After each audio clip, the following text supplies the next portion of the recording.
Hey guys, welcome in. You guys let me know if you can hear everything. I'm trying to make sure the speaker is working before I really dive into everything.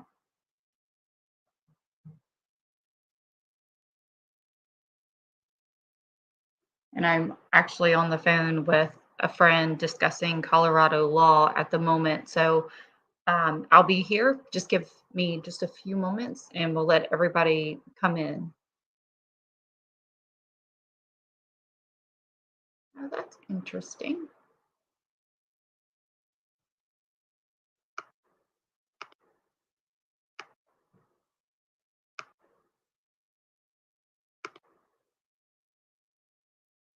All right.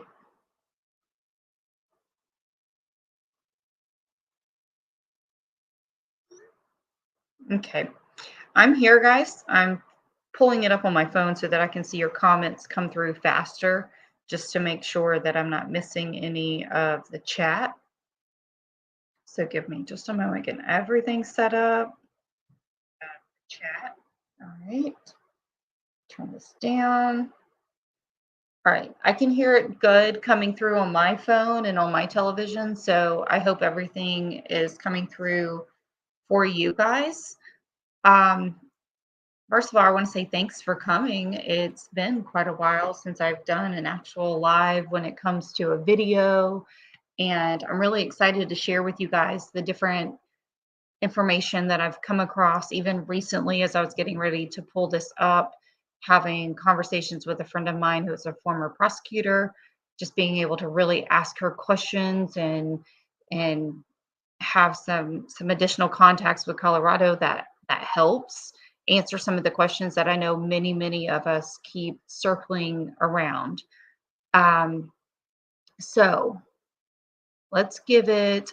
I say let's give it another minute, and then I will start in. Okay, I'm gonna go ahead and pull up this quote because this quote I felt like was pretty powerful. And okay, here we go. Let me come over here. All right. So the quote is by F. Lee Bailey. And if you were able to watch the video itself of Ruark's redemption, and I know some people came for me in the comments about how to pronounce his name. We've been talking about this case since 2018. We've all called him Ruark, whether it's Ruark, however you want to say it. I do respectfully try to get the name right. And again, since 2018, it's been DA Ruark. So um, I hope that doesn't bother some of you guys, but if it does, apologies. But going back to the video, I mentioned there was a book that DA Ruark was given when he was a young child. His teacher gave it to him. And so I found that was pretty interesting. I looked up F. Lee Bailey, reached out to a friend of mine whose father actually was really close with F. Lee Bailey, and they were attorneys that would smoke cigars and have conversations together. So it's pretty cool to just even get the reassurance that indeed this attorney really was the master of the cross, if you will. So whenever I heard in Ruark's interview that he he was given this book, he read it, he really studied this book. So of course, what makes the most sense? It makes more sense to go and get the book, right? And in doing so, I dove right into it, started reading it, but I also it just kind of sent me down this rabbit hole of now I have I have two books now that he authored. One is The Truth About the O.J. Simpson Trial, and the other one is The Defense Never Rest. So the quote from the Defense Never Rest that stood out to me was, as the prosecutor tries to build the defense counsel, tries to tear it down. Attorneys who don't understand this should stay out of the courtroom. And I was just recently in ATS News Live, And hey, Adrian. And I was just in the ATS News Live, and we were talking about the Idaho 4 and listening and looking at everyone's comments as they were coming through. It's very interesting. So we do things a little differently over on this channel. And what I try to do is I try to bring you these, they're high profile, or they're making their way on Law and Crime Network. I've primarily focused on Watts because there's so much to really just absorb from this case, because it really was that horrendous. But taking away from the salaciousness of it, I guess, from the just kind of stripping it down from the Hollywood glam and glitz and all of the just, oh my gosh, I'm losing the word. Putting, like, it's been broadcast in such a way that it makes these people appear like they are just not even human beings, and that's not the case. Like, we are genuinely talking about human beings, whether you're talking about the Idaho 4 case, or you're talking about Chris Watts or Shanian Watts, or Bella and Cece and Nico, and you're talking about the Watts and the Ruseks. Hi, being Bio Girl. And it's really important to strip away all of the spectacle and all of the lights and everything, because at the end of the day, when we're looking at a trial now, Watts, he's been sentenced, etc. But when looking at a trial like Idaho 4, Brian Koberger still at this point has not been tried in a court of law. And so he is presumed, if you will, I mean, no matter how much we don't want to presume it, he's presumed innocent until he's found guilty. And so the interesting part, oh, that's okay, no worries at all. I kind of lingered a little bit, but F. Lee Bailey was on the defense team for O.J. Simpson, and you guys, when I tell you I have felt a certain way, I still feel very much a certain way about that case. But when I tell you, reading this book, he really opened your eyes to just how he was able to be as effective as a defense attorney compared to what the prosecution brought to the table, and why ultimately OJ was able to walk free. And going back to DA Ruark, he mentions he studied this book. He really liked it. And I think of it in terms of the DA is very much human, just like the rest of us. And if a book really sits with you, you kind of hold on to it, or you go back to it for reference and things like that. And so the best way to make sure that you do not essentially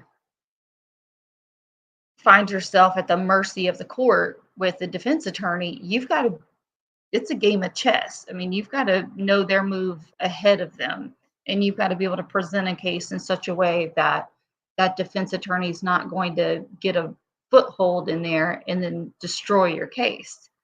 And so that's where F. Lee Bailey really kind of came into the picture with the DA, and why I felt like it was really important to point this out. I really truly believe there are a lot of decisions that were made by the DA in the Watts case, and he did it for many reasons, including experience. But I've always said, right or wrong, I've always said it. If Chris Watts had shut his mouth and lawyered up, we would probably just now be getting to trial. I don't even think they would have been able to do anything. And I'm glad that there's justice, or at least that he's behind bars, and the family at the very least has that, has at least that amount of justice for them. And it didn't get dragged out, but we'll cross that bridge in just a little bit. But I did want to just share with you the importance of F. Lee Bailey. If you guys have not ever heard of him, I highly suggest, I mean, if you're interested in learning about strategies and tactics, one thing I did learn is that cross-examination is not something that's actually taught in depth in law school.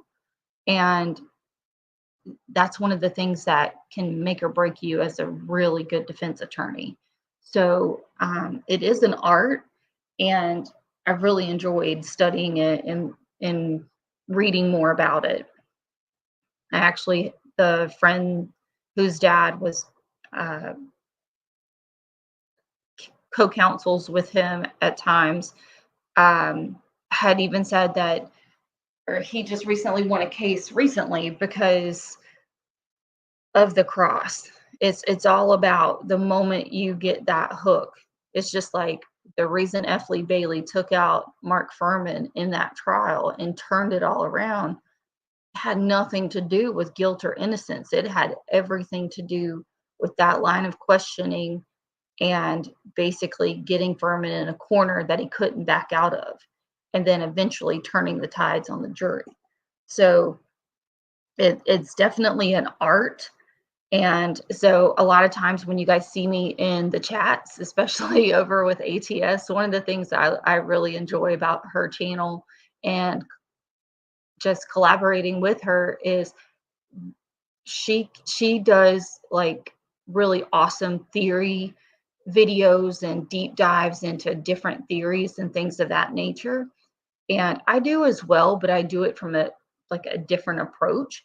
And it's just, I really appreciate being able to for both of us to share our opinions, and we bounce things off of each other all the time before we go live. So it's a lot of fun. So if you guys see me in her chat, just know just know that I ask a lot of questions, and I do point out a very much a more objective approach on things, because there are a lot of things we have to ask questions about.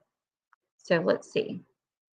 All right, I'm going to pull up the first part of the video just for those of you who may or may not have seen it. And I want you to A, thumbs up in the comments if you can hear the video, and B, it's only a short little clip that I'm going to show you, but it'll give us the ability to dive a little bit deeper into some of this, just in case you weren't able to see the actual video itself. Okay, so I'm going to click over and share my screen. Let's see, share screen. Here we go.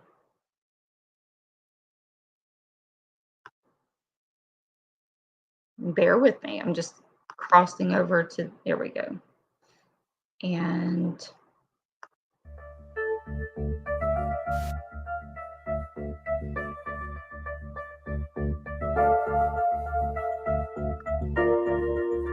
let me know if you can hear it.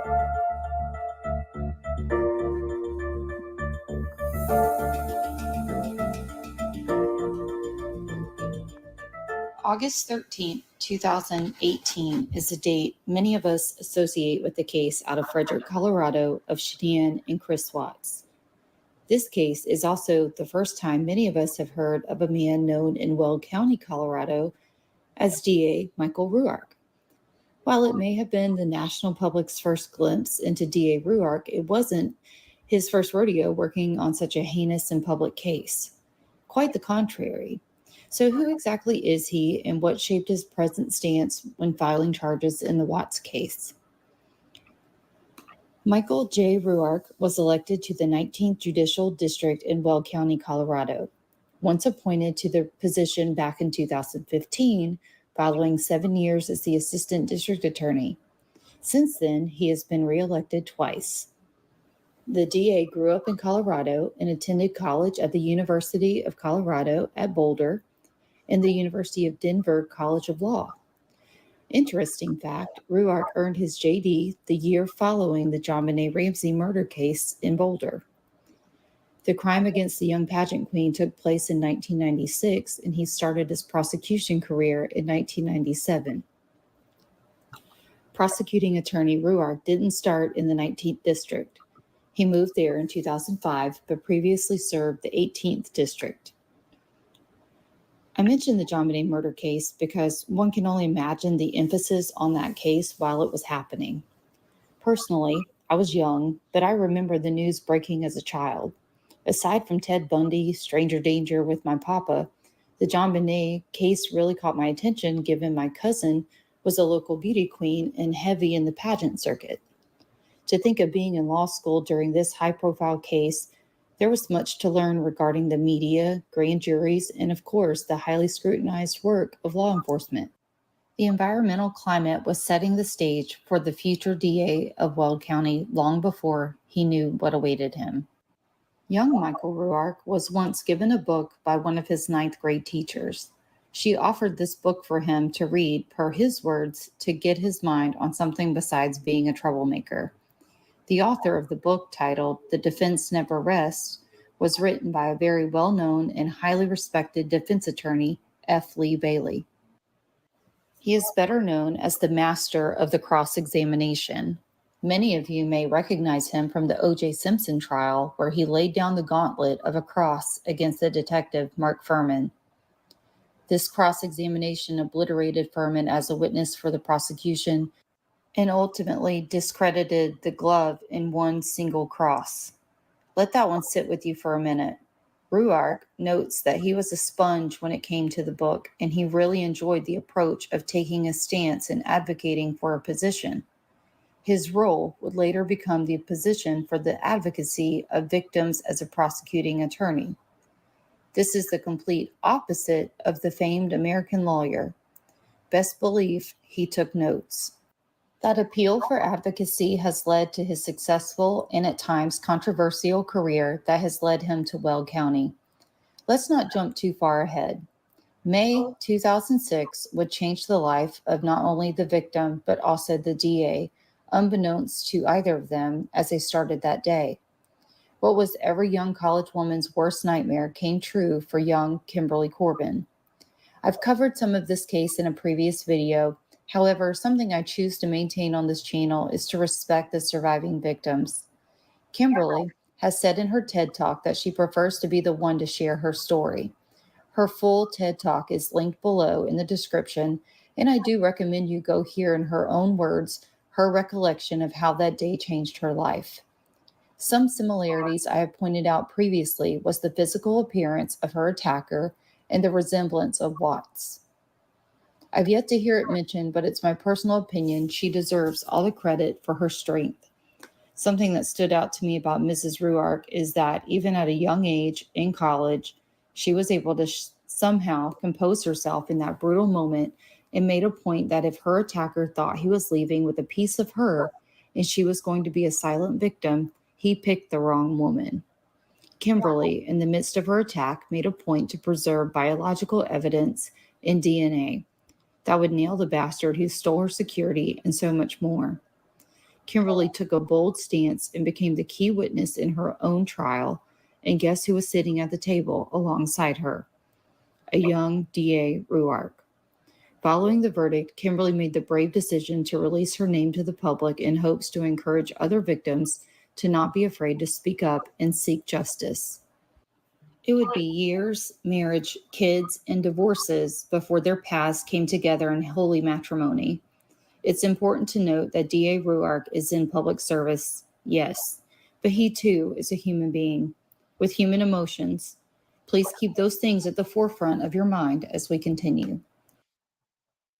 So something I want to come back to over here is, let's see, I'll touch on Kimberly's case just a little bit, simply because she really does go into extensive detail. Here we go. She does go into extensive detail with the events that happened to her. It was a very brutal attack, humiliating, and so I guess the bullet points, if you will, of her case was she was in college, she shared an apartment with a roommate, and she was at home, and an attacker came in, broke in, basically essayed her, but then laid there with her for like 2 hours, just talking to her. And then like got up, and I think he like fixed himself a beverage or something and then left.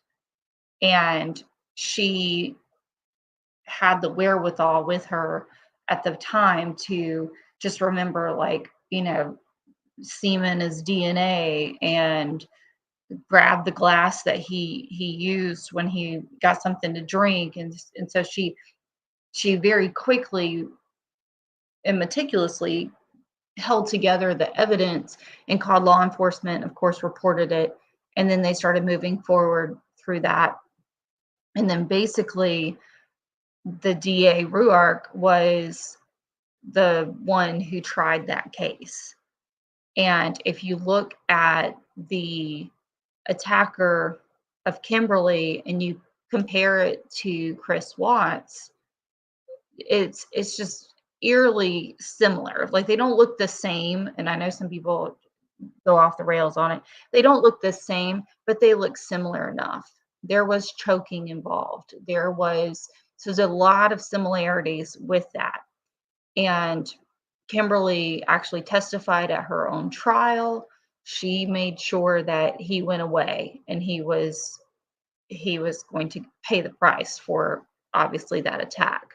So a couple of points that I went through, watched the video, and I came back to was how the JonBenet Ramsey case may have impacted DA Rourke as an early professional and the difficulties the Boulder DA endured during that case. And I don't know if you remember or not, but there was a lot of pressure and publicity, and it was, why are they not charging the parents? Some still feel like it was, and I think most of us believe it was an accident gone wrong in either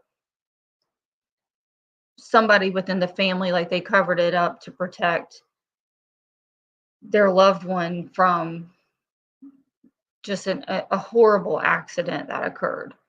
And it's interesting because they were indicted, but they were never officially charged with her murder. So it's just, that's a whole other can of worms to dig into.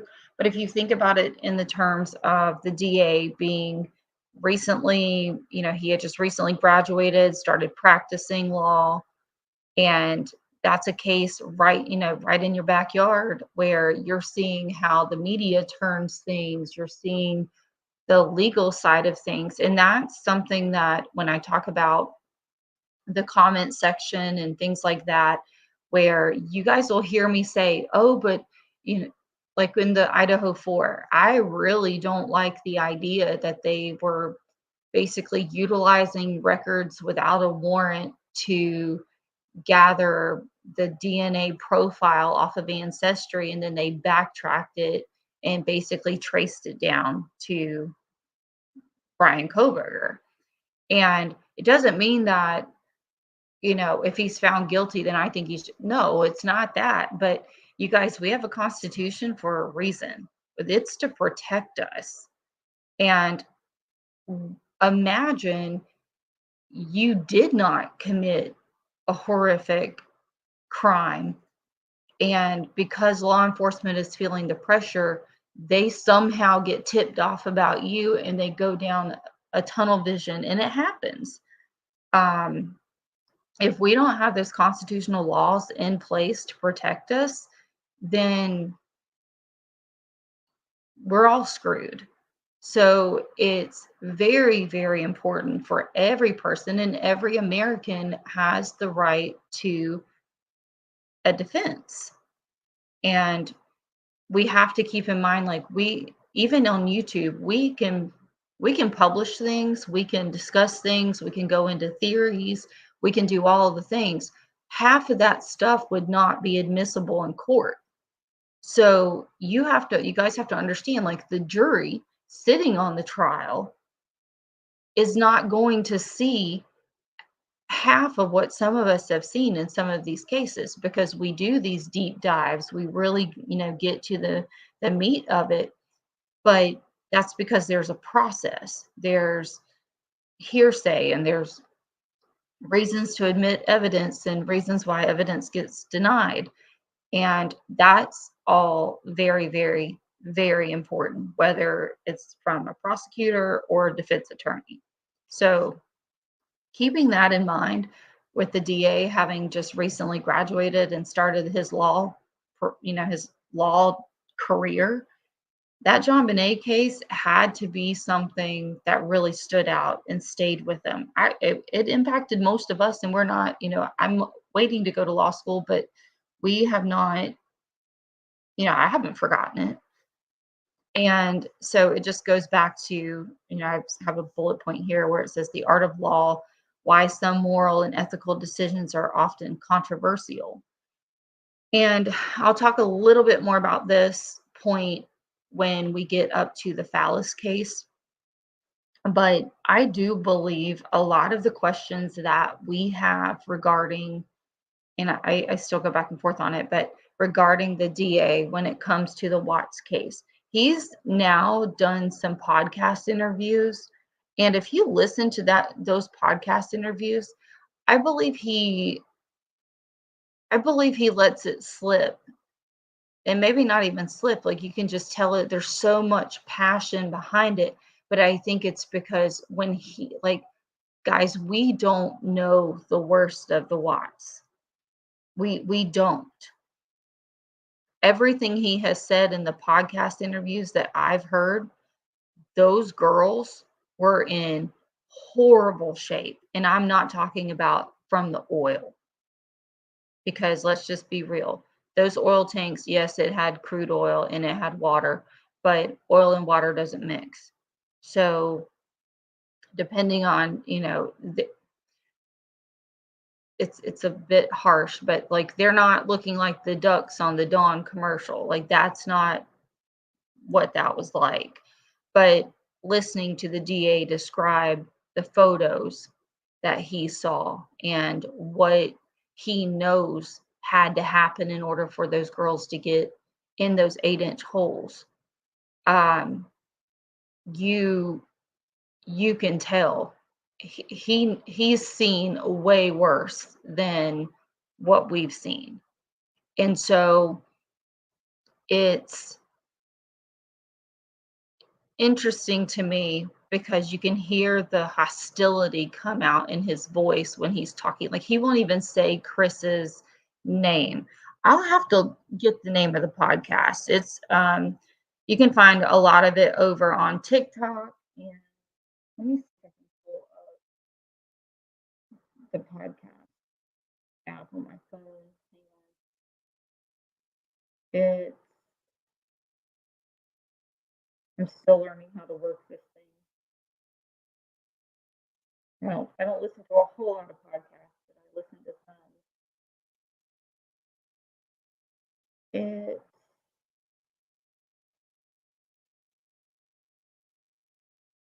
So I'll tell you what, it's just so I'm not prolonging the live. I will try to find a link, and if I do, I'll come back and put it in the comment section of the live. Um, but he's there. He's interviewing. Oops, hold on. There we go. Can you hear? Is it better now?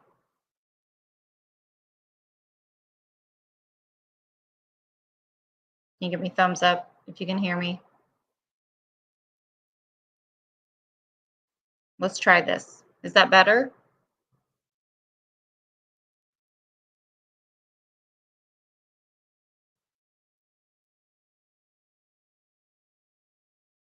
Okay, I'll leave it like this. You guys let me know if it breaks up. Hopefully it won't. It should be just fine now. All right, perfect.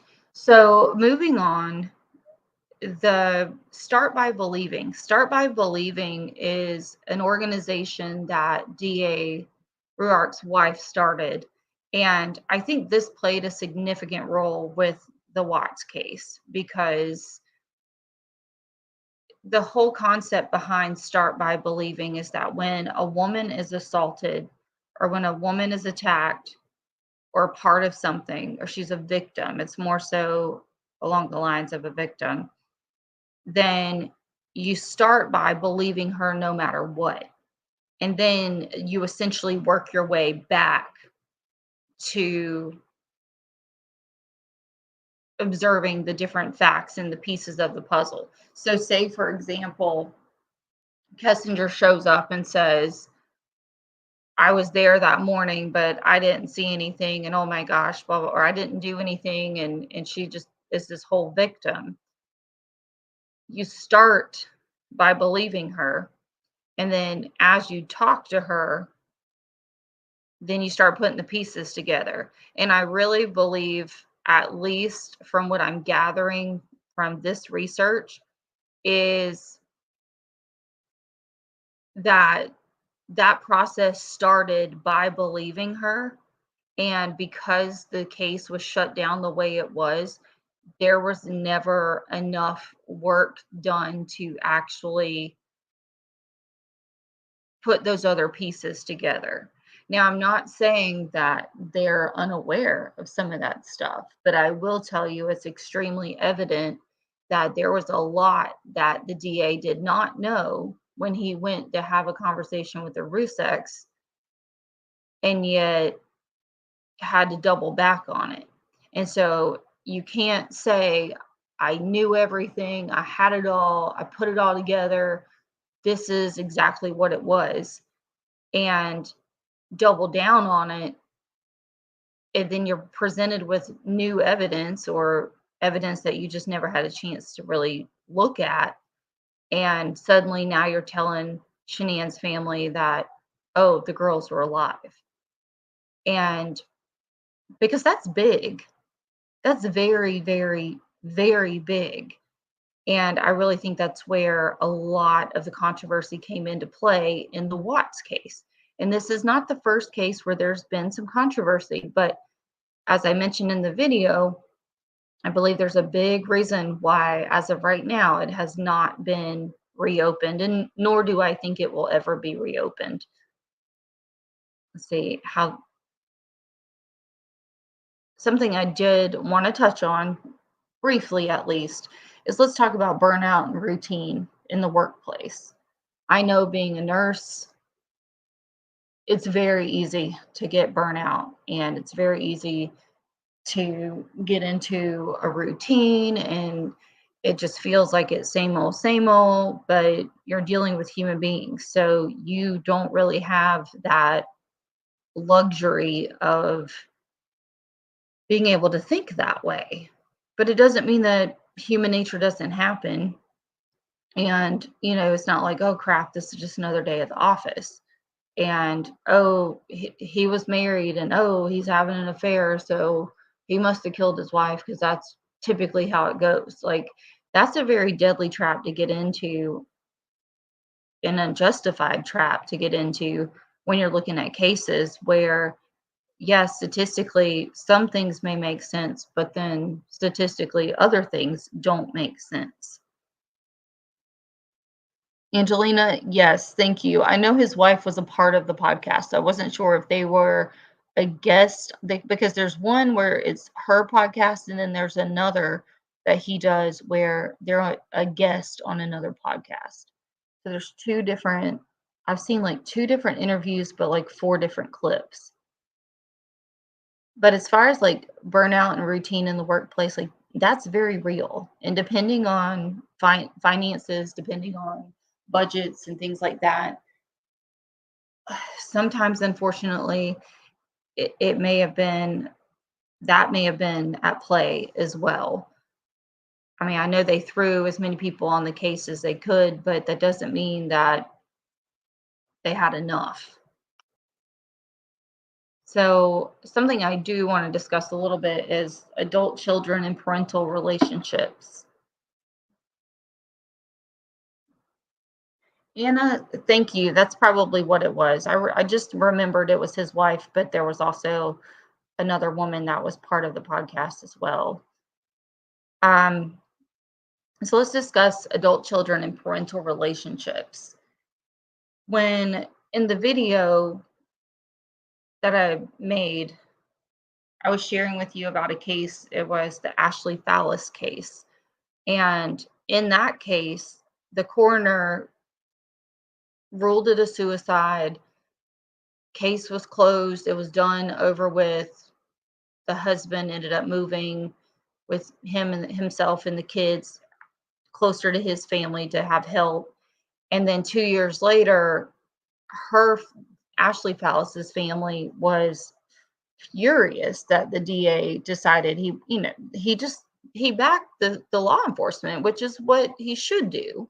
He said, based on he sent out a really um, stoic but professional memo that said, hey, based on the coroner's findings and based on law enforcement reports, etc., he had no reason to believe that it wasn't in fact a suicide, and therefore there was no reason to reopen the case. Well, her family got mad. They weren't taking that as the answer, and they went to the media. Out of nowhere, someone, quote unquote, had eyewitness accounts of overhearing conversations. And then when they got into the court system and they did the trial, they ended up arresting the husband, took him to trial, and you're right, they did. And they ended up taking that case to trial. And we'll go into more detail about it a little bit later. But basically, it ended up coming back a not guilty verdict. And so it was just one of those cases where the DA had basically made I don't even know that it was his decision. It was the state's attorney's office that basically overrode it and said, basically, here, fine, we'll reopen it because of the they reopened it because of the new accounts, if you will. But then those new accounts completely fell apart in the court. So the reason I mention the parental relationships is I think it's important to note as well, especially for all of you true crime sleuths who enjoy these videos and are parts of other true crime communities. Always keep this in mind. The little boy and girl that you raise, I've had this conversation recently my um, with my oldest son, and it's, I see him and I still very much see him as like my little blonde haired little boy that loved mommy and always wanted to go do all the things. And then he became a teenager, and then, you're learning how to grow and share in things with them in their teenage years. And then they become adults. And then you very much have to get to know your children as adults.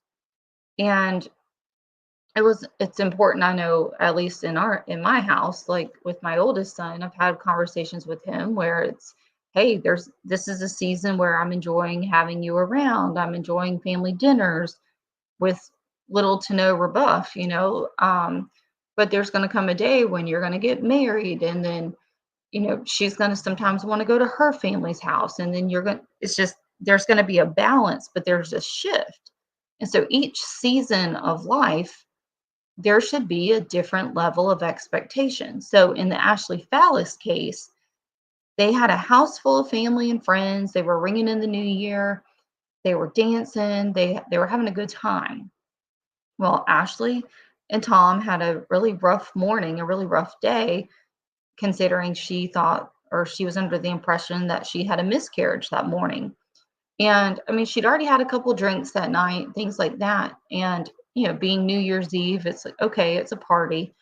But then her parents, maybe not her parents, but I think it was like her uncle, it was her family, were basically trying to get her to go out and smoke marijuana. And back then, if you got drug tested at work and you tested positive, you would lose your job. And so Tom was upset about that and got frustrated with it. And that whole just heated, not even conversation, but that heated argument between Tom and Ashley and her family that all escalated that night, it really just lacked boundaries. And from what I gathered in the rest of that case was that Ashley had gone on and gotten her tubes tied because her parents told her she didn't need to have any more kids. And so Tom's last words to her were, do whatever the F you want, just don't do what your family's telling you to do. And, it's unfortunate. Anna Franco, exactly. The female juror in that case came back and said, unfortunately, she did not love herself enough. And it was really, really sad. It's definitely a case, if it interests you how the DA handled this case compared to what decisions he's made in the Watts case, I can tell you, I do think that they kind of piggyback each other. It's different cases. They're not the same case, but the way they were handled definitely goes in a different direction. So acknowledging the seasons of life is really important. How does that impact your children as husbands and wives? It allows them to have their own boundaries within their own marriages. And I don't believe that it means turn your eye to everything so that, you don't see what's right in front of you. But at the same time, continuing to try to over-parent when they're trying to build a life with their loved one, you're gonna it runs into some sticky circumstances. But also what we see in crimes is, for example, we have a case here locally that this is the 10-year anniversary of this case. They are finally down to they've now arrested and convicted 4 people. They've got number 5 fixing to stand trial next month, and there's 2 more that we're waiting on arrest for. But when you listen to the way the prosecution wants you to see, obviously, all the co-conspirators compared to how they want you to see the victim, it's it's really interesting to me because it's almost like because someone is deceased, they do no wrong or they did no wrong. And in this case, locally, he was a very highly respected law professor, wonderful to his friends, to pretty much everybody that knew him. I mean, he's got the crystal clear reputation, if you will. But the one thing I do like about his friends is they're pretty upfront. They'll say, he knew how to needle people. He knew how to get up under your skin. And sometimes you poke the wrong bear and you're going to be dealing with something bigger. And it's I think it's interesting, or it's important, because we'll hear comments like, he was a great father, Watts was a great dad, Shanann was a great mom, Ashley and Tom were great parents. It's never to really take away from that, but a lot of times parents are in absolute denial about the person that their kid is, because as adults, they've moved away, or you really just don't get to know them as well. And I don't know if any of you guys have adult children, but I'd love to hear your thoughts on that. And, what's something that you do to really connect with your adult children? So if you have adult children, drop in the comments below, especially what's something that you do with your older big kid, if you will, that you are able to connect with them on. Something I did put in here is gaslit from the jump, including public viewers and friends. And guys, this is something I very firmly believe about Chris Watts. I know it's very uncommon and unpopular opinion sometimes, but I genuinely believe this whole, I'm calm, I'm collected, I'm keeping it all together. Nothing bothers me, nothing rattles me, nothing gets under my skin. All of that was literally just gaslighting the daylights out of everybody that he was in front of. And then the same goes for public viewers and friends, because I do not believe I think he knew how to play with Shanann's emotions. And I think with her working the night shifts, because remember in her earlier post, she talks about working the night shifts and coming home, and then he would be gone during the day. Well, when you can't stand each other, that's actually a pretty awesome schedule because you're never in the house together. You rarely have to deal with each other. So a lot of marriages get by like that.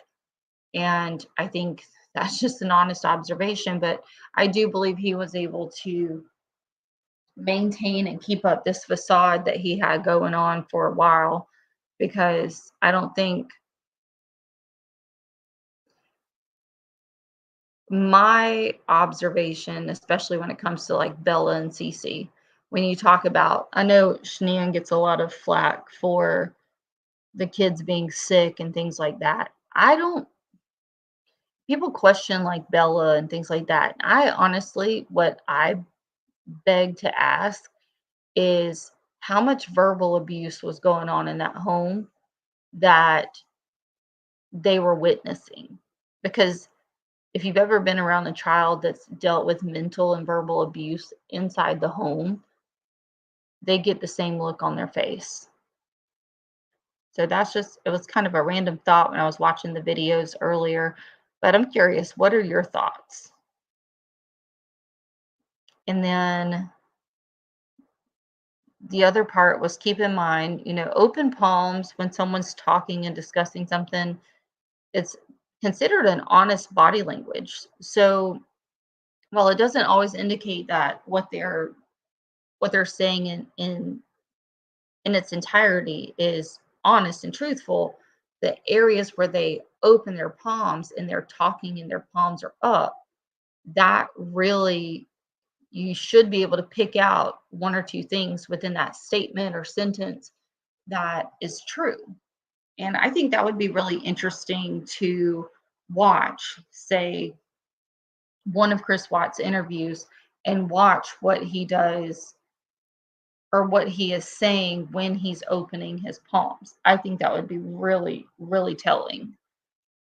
And especially if you go back and you look at Kessinger's videos, she, when she's talking about Shanann, it's really unfortunate because she can't even say her name until she's told to, and just a lot of different things. I won't even get off on or go off on a rant about Kessinger just yet, but I do want to share those things with you. And then I'm going to go through some of the comments real quick. I haven't been down here. Let's see. Being by a girl, are you talking about with the Ramsey case? You're thinking it was the brother? I really question that as well, because what makes sense to me, and I've read the Perfect Murder, Perfect Town book. I've dove pretty deep in the case. And the part that does make sense to me would be if, say, JonBenet was eating pineapple at the dining room table and her brother wanted some, and she wasn't going to give him any because they're brothers and sisters. And he picks up that flashlight and wallops her in the head. Being a kid, he's not going to understand that if you hit somebody in the head with the flashlight, like I'd have a hard time believing his intent was to unalive her. And that, in my opinion, is where it would make sense if the parents covered everything up for what it was, and had the help to do it that they did, because I don't believe it was just something that they covered up by themselves. And talking about case law, how they just see facts. So definitely go check out the podcast, and I would highly suggest going and listening to Kimberly Corbin's TED Talk, where she discusses politics and her case, because she talks about how basically the media started politically hijacking her case, and they were kind of telling her story for her, and she felt like it was just really demeaning. And so she went on and she started really doing a lot of advocacy work, which was, it's been pretty impressive. She has a blog and she has a store and everything like that. Let's see. Anna, this is where you're mentioning the co-host that chimed in. Let's see.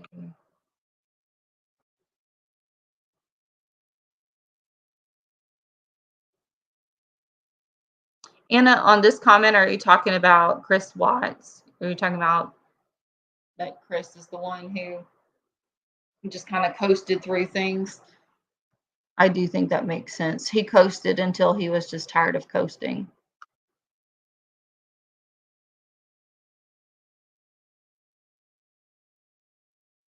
I do agree with this too, Anna, about Bella being super sensitive, because I'll tell you this, the things that a lot of people don't touch on is Shanann with the autoimmune disorders and what all that entails. Lupus is no joke. And for those of us that have it, you know it's no joke. It's it's painful. It's hard because you're fighting a battle on the inside that nobody else can see. You struggle going to sleep at night. It's, you're exhausted. And then you add into the fact that Shanann's kids were only between the ages of 2 and 4 by the time they passed. But you're up, you're down. One day you're having a really super productive day. The next day you don't really want to get out of bed. I mean, it's brutal. And then imagine having young children on top of that. You're trying to do everything that you need to do to be a really good mom to them. And then you're having issues or you're working night shifts. I mean, been there, done that. So my heart really like empathizes with what was potentially going on inside that home. And I hate it that not enough people really talk about it, because unfortunately the the mission later became pretty quickly to preserve Shanann's reputation, as opposed to discussing the issues that may or may not have actually been truly going on.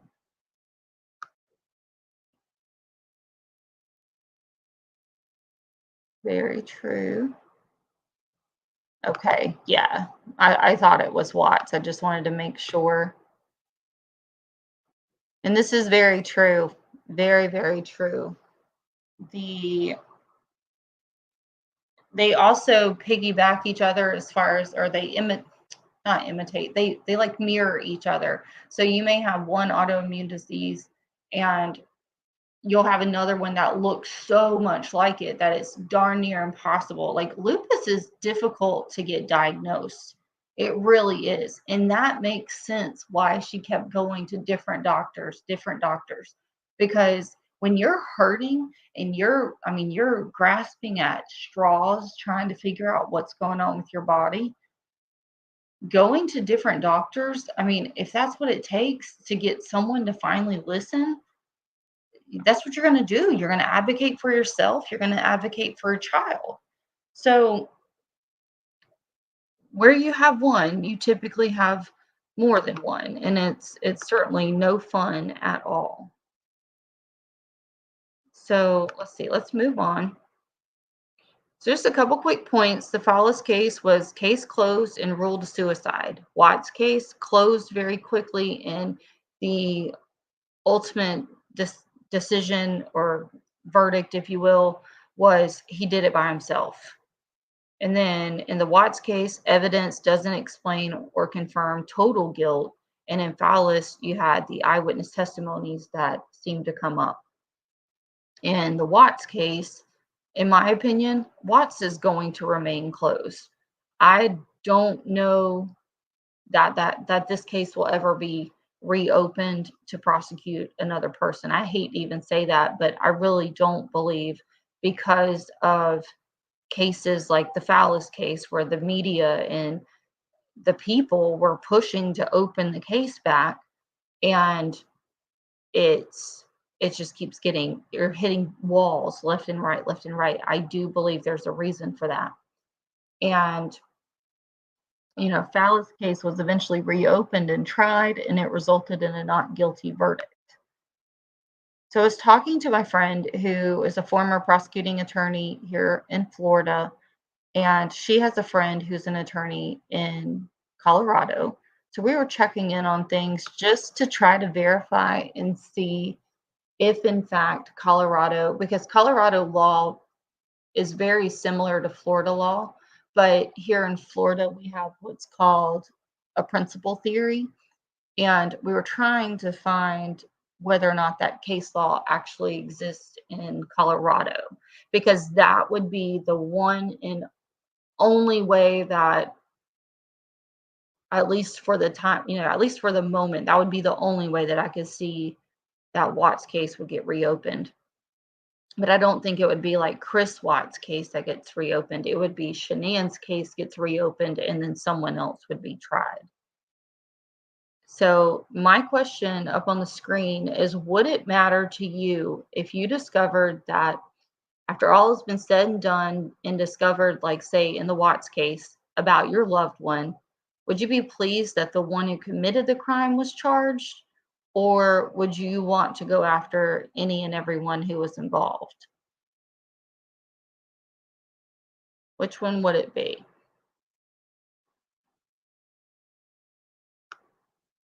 And I know that's a hard question to answer hypothetically, but it's important to kind of consider, because we do talk about these families, and many people have very strong opinions about these families. But I'm fixing to give you something else to chew on and think about. But the other thing is that affairs aren't always a motive for murder, and especially nowadays. Now, back maybe 20 years ago, 30 years ago, if someone had an affair, then oh my gosh, that country twang just came out. If somebody had an affair, then it would just be dealt with behind closed doors. No one would ever say anything about it, and you'd either stay married and get through it, or someone would end up divorced. But and even back then, it was probably more inclined that murders and things like that happened over affairs, because of not wanting to be exposed or not wanting to have your reputation tainted, things like that. But these days, with the divorce rate what it is, with social media, with all the dating apps and everything else that's going on, um, affairs unfortunately find themselves at the front and center of many marriages. And so I it really bothers me sometimes that they look at affairs as if like, oh, that's a motive for murder, just immediately. I'm not saying it's not a factor by any means, because affairs can be like a drug and cause you to do all kinds of stupid stuff. But in cases where there are affairs, and then I think in the Phallus case especially, it just goes to show, like, an affair can happen whether it's the woman or the man, and you can work through it and you can come out the other side, and you can still be together. And the um even in Chris Watts case, I've said before, I've posted videos about it. I do not believe that Chris and Nicole, I don't believe that their affair was only that 6 weeks. I genuinely believe that it was July/August of 2017 is around the time that they started talking. And I believe it was emotional to start with. It was texting and talking.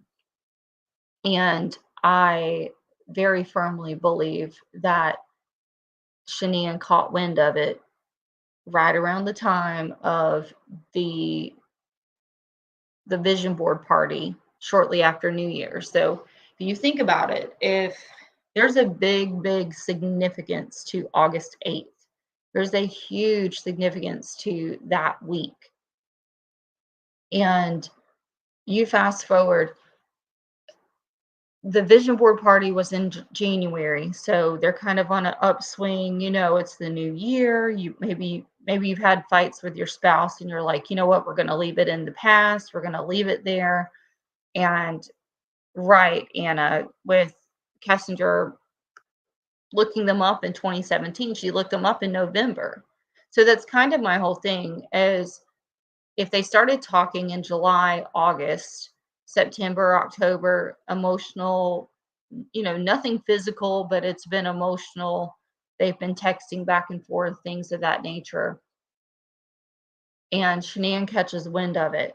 Well, then comes New Year's, you're making resolutions, you're trying to let go of the negative, you're going into a new year, you're like, let's start this year off. We've got great, they had some trips planned, etc. And so they end up going, I believe it was Vegas, was a trip that they went on together where they were test driving the Tesla and things like that.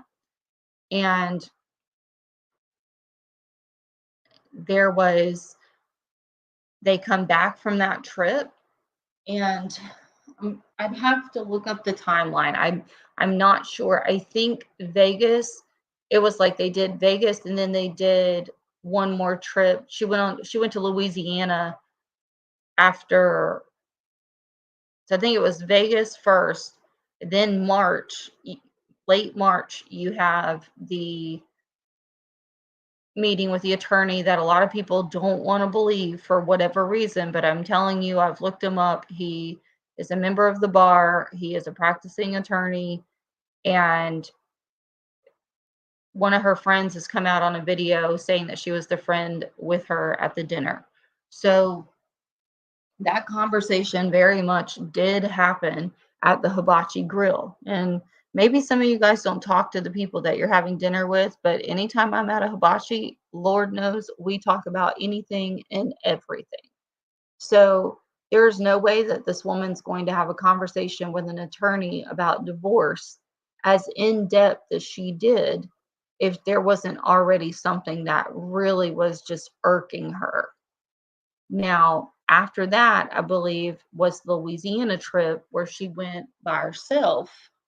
It was just her that went. And then she comes back and then she starts talking about the San Diego trip, but then she's also talking about going and visiting her family. So somewhere between March and like late March to June or May, I should say, like up until the baby announcement. I think it was like June 6th or 11th, something like that. There had to have been some stuff going on at home.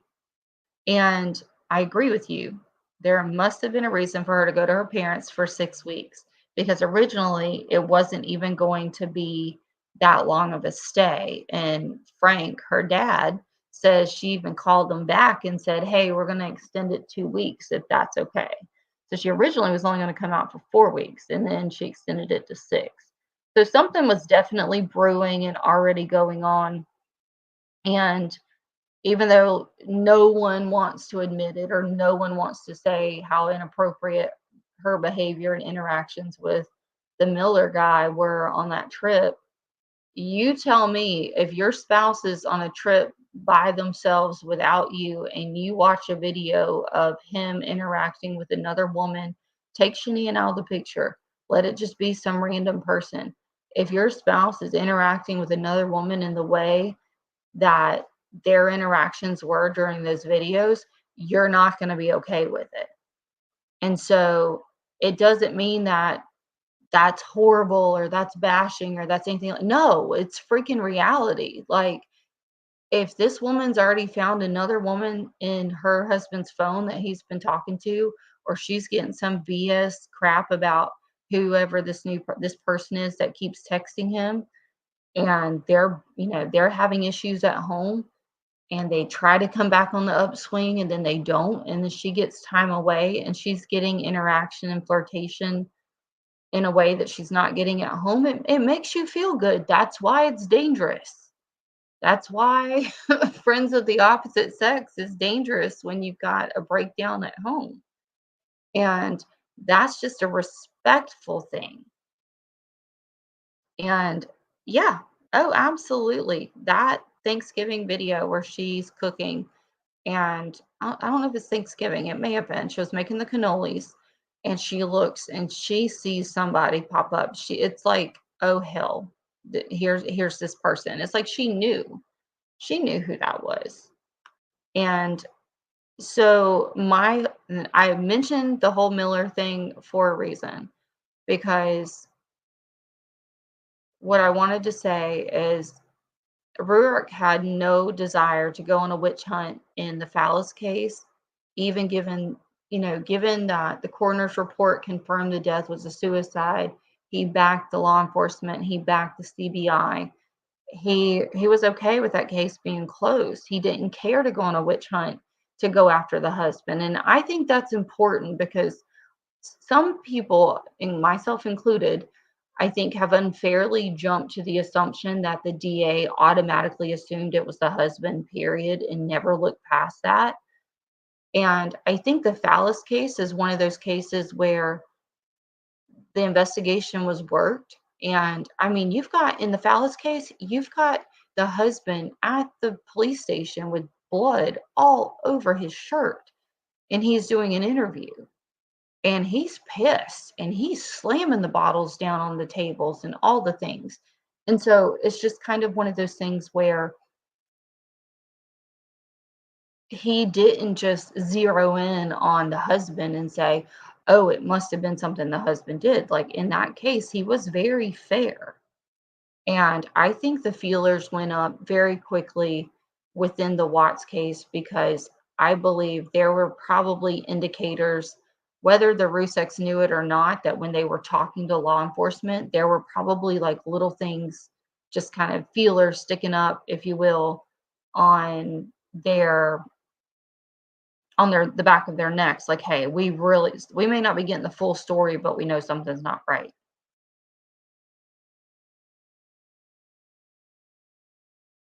Let's see. I haven't looked into the Ms. Sandoval victim. Like, I haven't looked into that at all. That's a different case altogether, I would assume, because I haven't heard of that one. I definitely will look into it more. I've been adding more depth to this deep dive with the DA as well. So here you have Ashley and Tom Vallis. I just wanted to share, you have their wedding day photo, and then you have literally like an hour before the shooting occurred, and they were dancing, and there were, the testimony, even the testimony about the dance was very, very solid in my opinion. It was hard to listen to. But so real quickly, let's talk about trials, the media, and supercharged digital jury. That's what I kind of call our online communities as a digital jury, because it's very difficult sometimes to just understand that the majority of people who watch our videos and our content, they're only watching it for entertainment, and you know, it's kind of like those people who keep Nancy Grace in business. They just watch her show just to listen to whatever she says, and it doesn't matter if what she says is wrong. They just listen to it anyway, and then they spew it back out like it's truth. And there's been a lot that Nancy Grace has been wrong about in the past, and she's never once come back up to try to clear the air. So I really just try not to be like that on this channel. And I say that because once upon a time, I really used to love watching Nancy Grace. And then I started learning more about like the legal side of things, like not the entertainment and the spotlight and the glam, if you will, but like dialing it back and recognizing that these cases come in several tens of thousands of pages of discovery documents. These are real people, and come hell or high, well, come one way or another, you're going to impact someone's life. And so to me, that deserves to be taken much more serious than just spewing out opinions that are not backed by any type of proof. And I feel like we talked about this a little bit earlier, so I won't really go back into it again. But, the process The process matters. It matters to keep things in mind, or to keep in mind that just because the news outlet says someone did something does not mean that there's quote unquote proof. And, take a moment and think about the Karen Reed case. So many people jumped on the bandwagon that she was guilty. And I mean, they were waiting for it. They were like, oh, she's going to be found guilty. This is horrible, blah, blah, blah, blah, blah.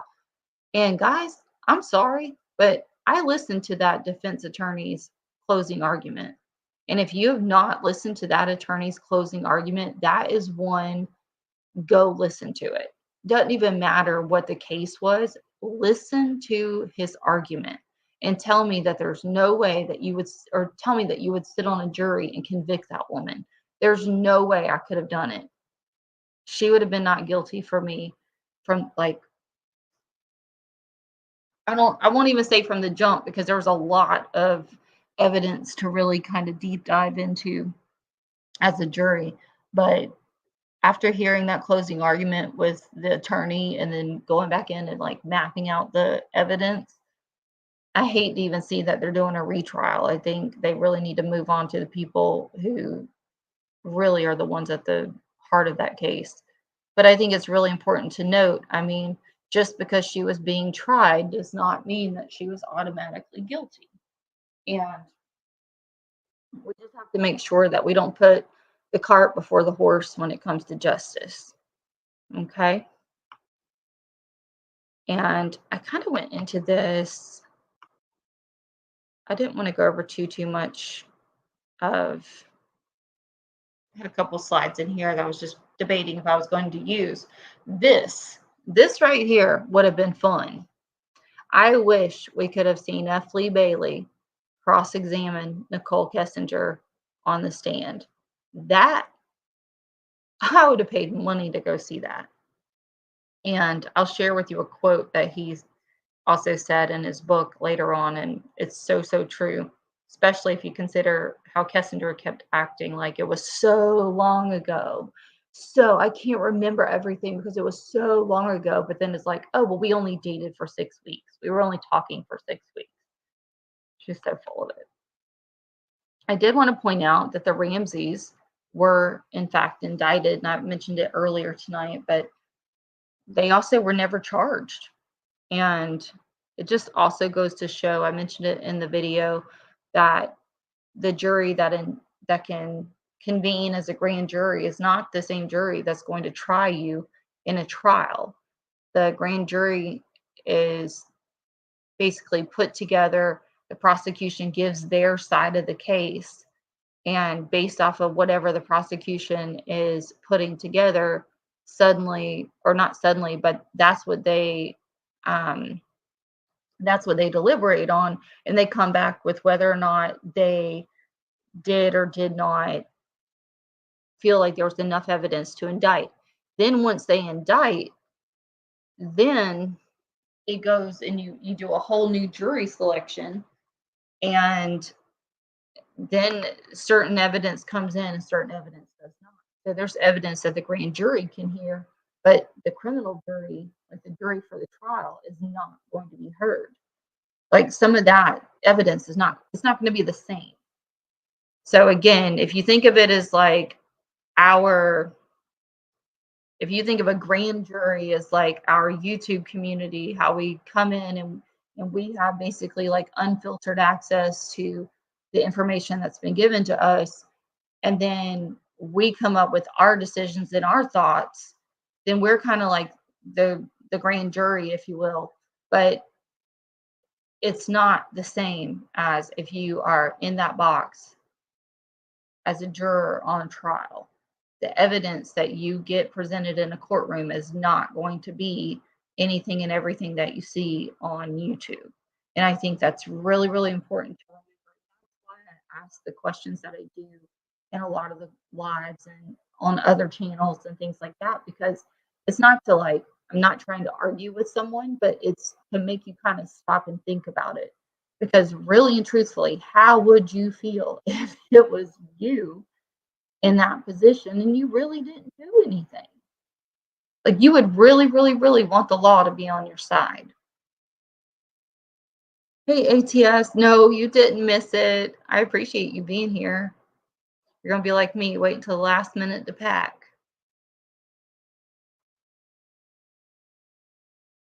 Yeah, they have a little box that they put them in. I guess it's kind of like guardrails. It's different. So let's see. Let's move on a little bit more. We talked about that. And we talked about the jurors and how they came back with the not guilty verdict on the Fallis case. I really did appreciate the jurors' comments and how they explained that the bombshell evidence that they were told was going to be given was supposed to have been the eyewitness testimony, but then when the eyewitness got on the stand, it wasn't all of that. It wasn't a bombshell piece of evidence. And so they said, we think he heard something, but they couldn't say beyond a reasonable doubt that that's exactly what he said. And so that gets denounced. And then you have all of Ashley's information that comes into play. And much like I believe it was Anna said earlier, this lady juror had mentioned that, you know, Tom loved Ashley, but Ashley didn't love Ashley, unfortunately. And I really like this picture of Shanann. It kind of takes me back to, I can't believe it's been almost 2 years now. Like this Christmas will be 2 years that my son and I went to North Carolina. We stayed in Myrtle Beach, South Carolina. So we actually walked on the beach where the girls were and where Shanann was for that last summer. And then we made the drive up to Aberdeen, North Carolina, and to the cemetery. And I don't really talk about it a lot, and I'll probably even revisit it closer to the anniversary. But something that really sticks with me when it comes to discussing true crime cases is that humbling experience of going to the cemetery and seeing where Shanann's final resting place is. And, walking on like everything. Like you smell the pine trees, you smell the pine straw, you can smell the dirt and the gravel. And, when we went, it was so cold and the wind was blowing. And it was just a gloomy looking day. And you just very, very quickly are brought down and reminded that these were people. And I say it all the time in my videos. These were human beings. Even the person that did all of this to them was a human being. And she wasn't perfect, but nothing ever excuses what happened to them. And I think it's so, so important to remember when we are talking about these cases, you're not some mean girl on a playground, like hyping up a fight that's about to happen. Like we are talking about a daughter and grandchildren that were lost. And I really, really hope one day to be able to sit down with Sandy and Frankie Jr. I would really like to do that. Um, just because I watch her cooking videos, and I really I do think a lot of Frankie Jr. is misplaced and misunderstood a lot. And it's not to excuse even behaviors that have come from their family, but keeping in mind, how these people grieve, you got to have compassion for that. And so I do ask hard questions.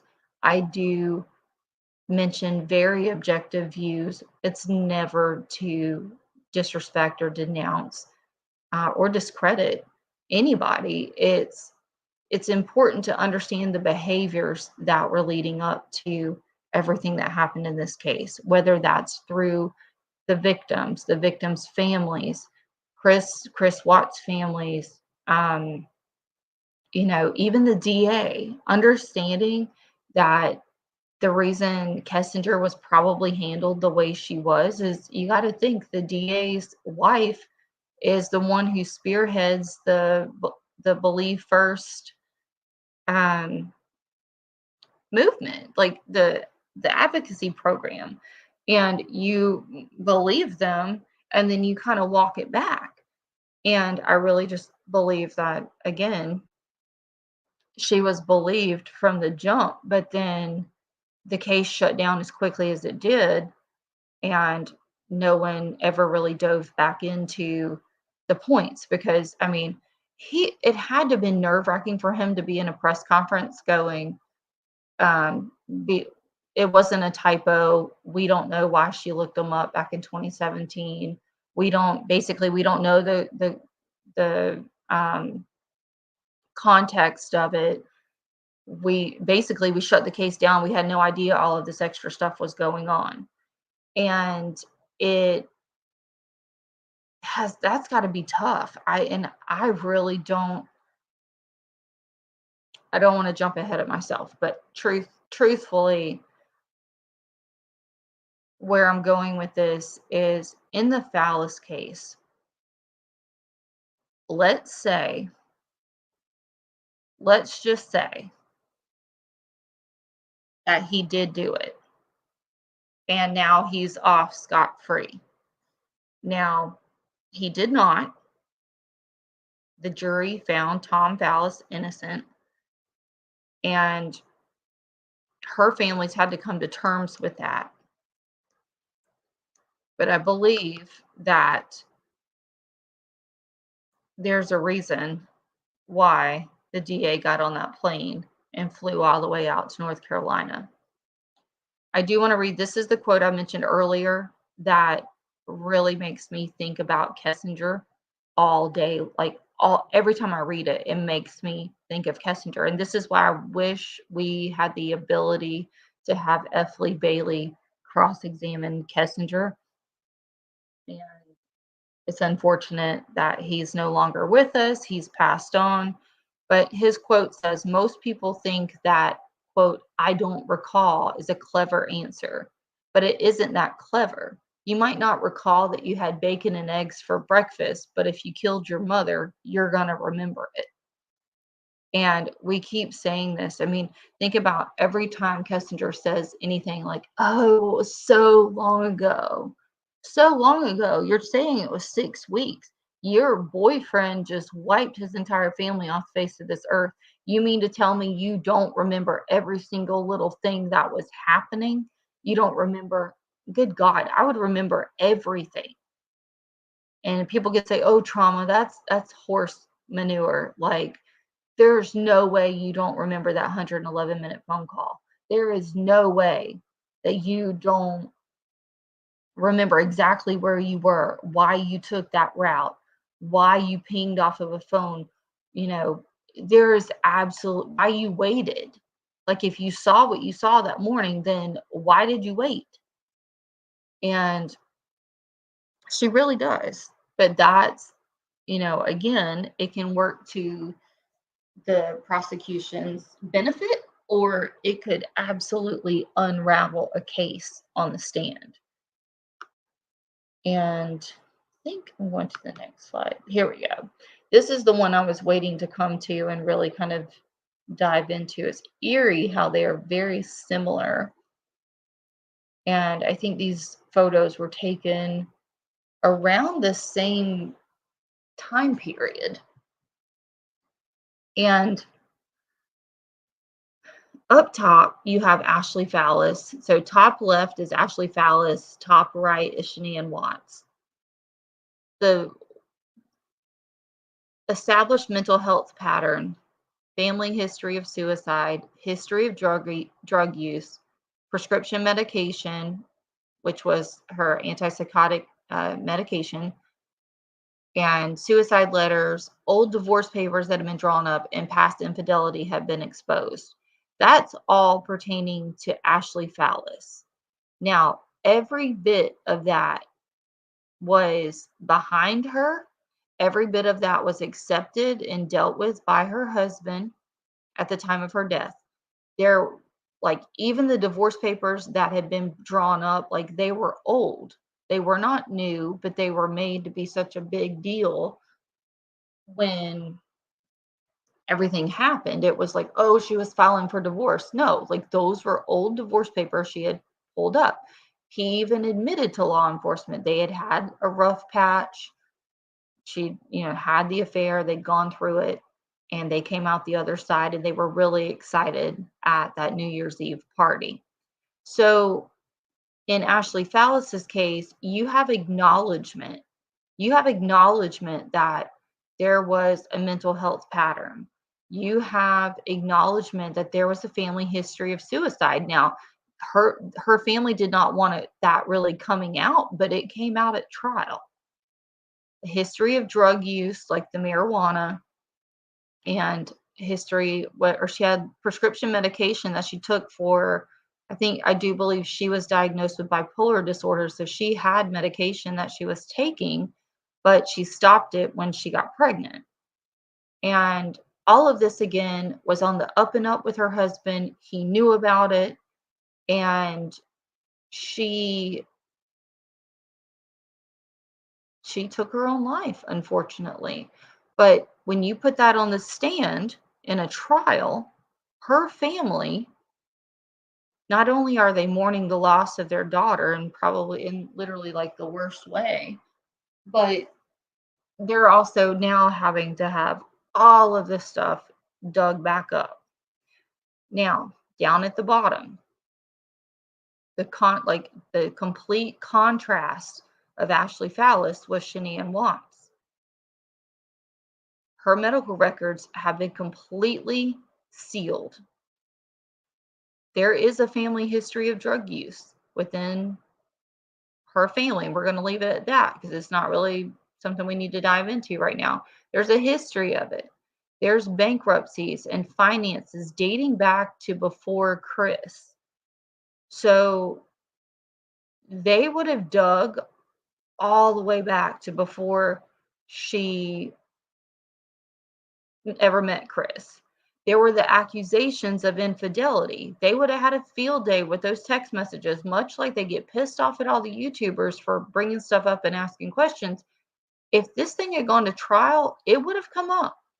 All of the text messages that she had with her friends, the way that she would provoke him, the way that, like, there are certain things in her messages. Do I blame her? No, she was really trying to work through and figure out what the hell was going on in her marriage. And I think if you look at, any couple or any wife or really anybody who's dealing with what Shanian was dealing with, you would find similar text messages.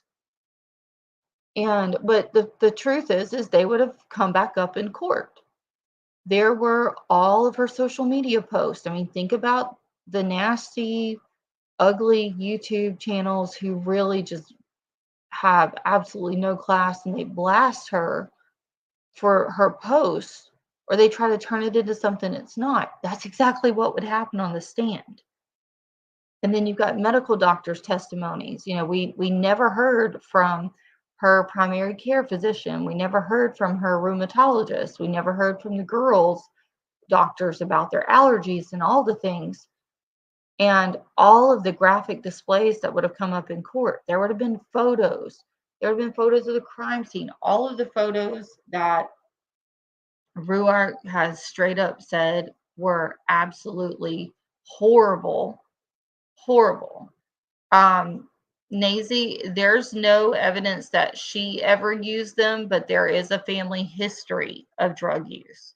So I'm not saying that she did. There are people in her family that have been known to have issues with drugs. And in that area, if you've ever been to that little small town, a lot of it makes sense. So please don't misconstrue that. Like, there's a history there, and just like there's a history in Chris Watts' background of drug use, all of this stuff would have come out in trial. And when you think about the DA reaching that point in the interrogation where Chris Watts finally like said, you know, it's it was all me. I did it all, whatever. He takes full responsibility or blame for everything, if you will. And the DA goes to North Carolina to talk to the Ruseks. Now, they've already said, or he said, I should say, the DA has mentioned that one parent wanted the death penalty, the other parent did not. Well, I think we all know that that was not even really an option because the death penalty was not even going to be there. And keeping that in mind, if at that time the DA was under the impression that he had seen enough to know that Chris Watts did, in fact, commit these crimes all by himself, and he's willing to admit to them. So then he flies to her family to say, normally I wouldn't suggest this, but I do think it's best that we stack all these charges against him, get him convicted, in that way it's done and you guys can start to grieve, as opposed to if we don't offer this deal and we don't shut it down like this is going to drag out, and every family secret, every single thing about Shanann is going to come up, and it's literally going to drag this thing out for years. And then you have the risk of him going to court, getting the confessions thrown out, having specialists come in and talk about the statistics about a woman being the one that would most likely have committed the crime against the kids. And then you have a chance that he would have walked. And so the plea deal is then offered, and it's like, let's get him while we know we can get him. And we'll just shut it down and let the family grieve. And this is my speculation. I do not know what in the world that conversation was with Shanann's family, between the DA and her family. But it had to have been something that was enough to say, look, we know he did it. We can charge him with all these charges. He's never going to get out. Let's sign it, seal it, put him away while we have a chance. Otherwise, you end up in a situation where, much like the Fallis family has felt like there's been an injustice because they went to trial and the husband was found not guilty. So the cases are a little bit different. And yet, if you consider the Kimberly Corbin case as a whole, the impact that's had, the impact that the Ramsey case had early on with the DA, now dealing with the Fallis case. And you have to understand, Tom Fallis used to work for Weld County Corrections Office. And so it's just, when we go back and we're reflecting on the fact that the DA is a human being, he is someone trying to do the best job that he can, I'm sure. It's not like he wakes up and says, let me be horrible at what I'm doing. And he really is in a pursuit for justice.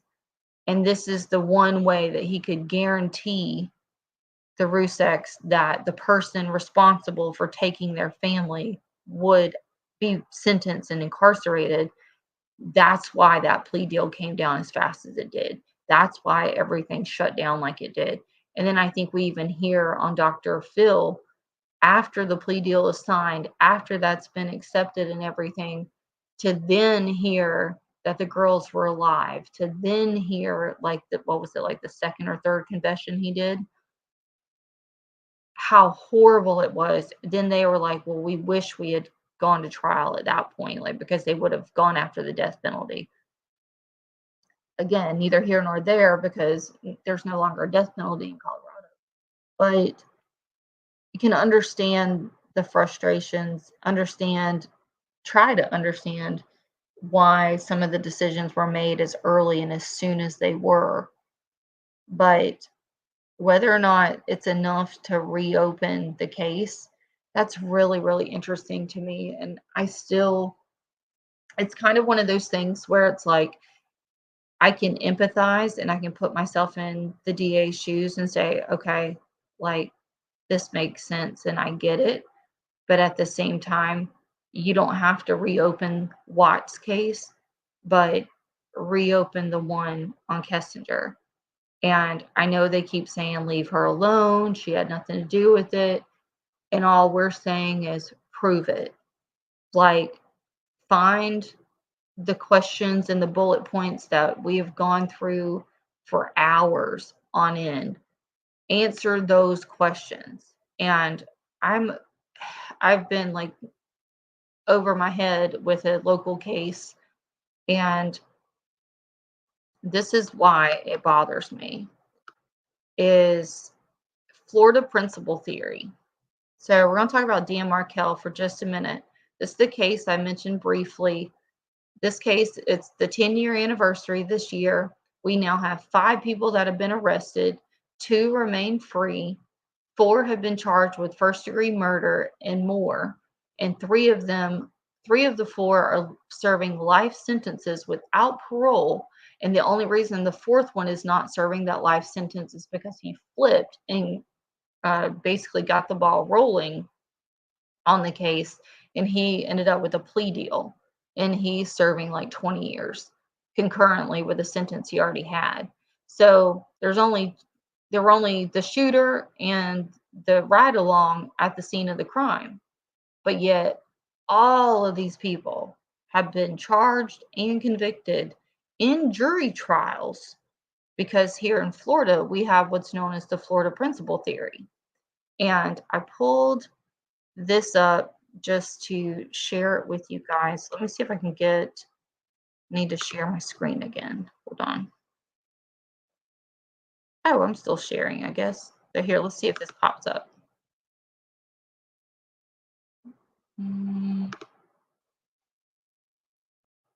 Hold on. I'm trying to see if I can get, not that. Let's try this.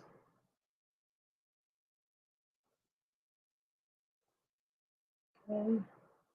My lag time is a little bit off. Trying to get over here to the principal theory for you guys.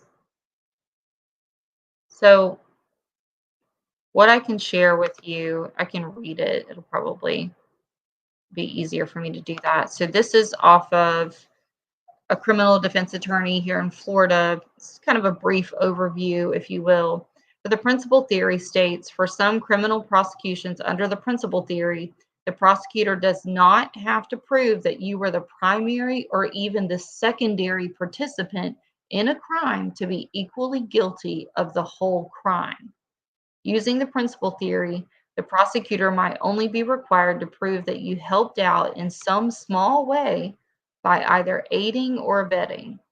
In Florida, the courts have found, given the principal instruction is error when there is no evidence that the defendant had a conscious intent that the crime being committed, or that there was a crime being committed and did some act or said some word which was intended to, and in fact did incite a third party to commit the crime with which the defendant is charged. And that's Hank v. State, if you wanted to look up the cited case in the constitutional law book. Mere presence at the scene of an offense is not sufficient to support a principal's instruction. For example, in Rocker v. State, the court found that the defendant's mere presence at the scene, knowledge of the offense, and flight from the scene were insufficient to support his conviction as a principal for another person's conduct. And then likewise, Davila versus State, the court found the state presented insufficient evidence for principal liability, where the only evidence connecting to the criminal activities was his knowledge that the others wanted to commit a robbery and his presence in the vehicle when the robbery and murder were committed.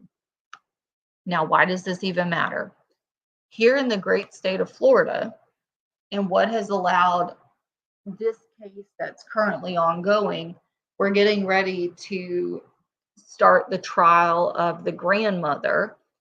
And the reason this is so important is if you think about Colorado is very similar to Florida with some of its criminal laws.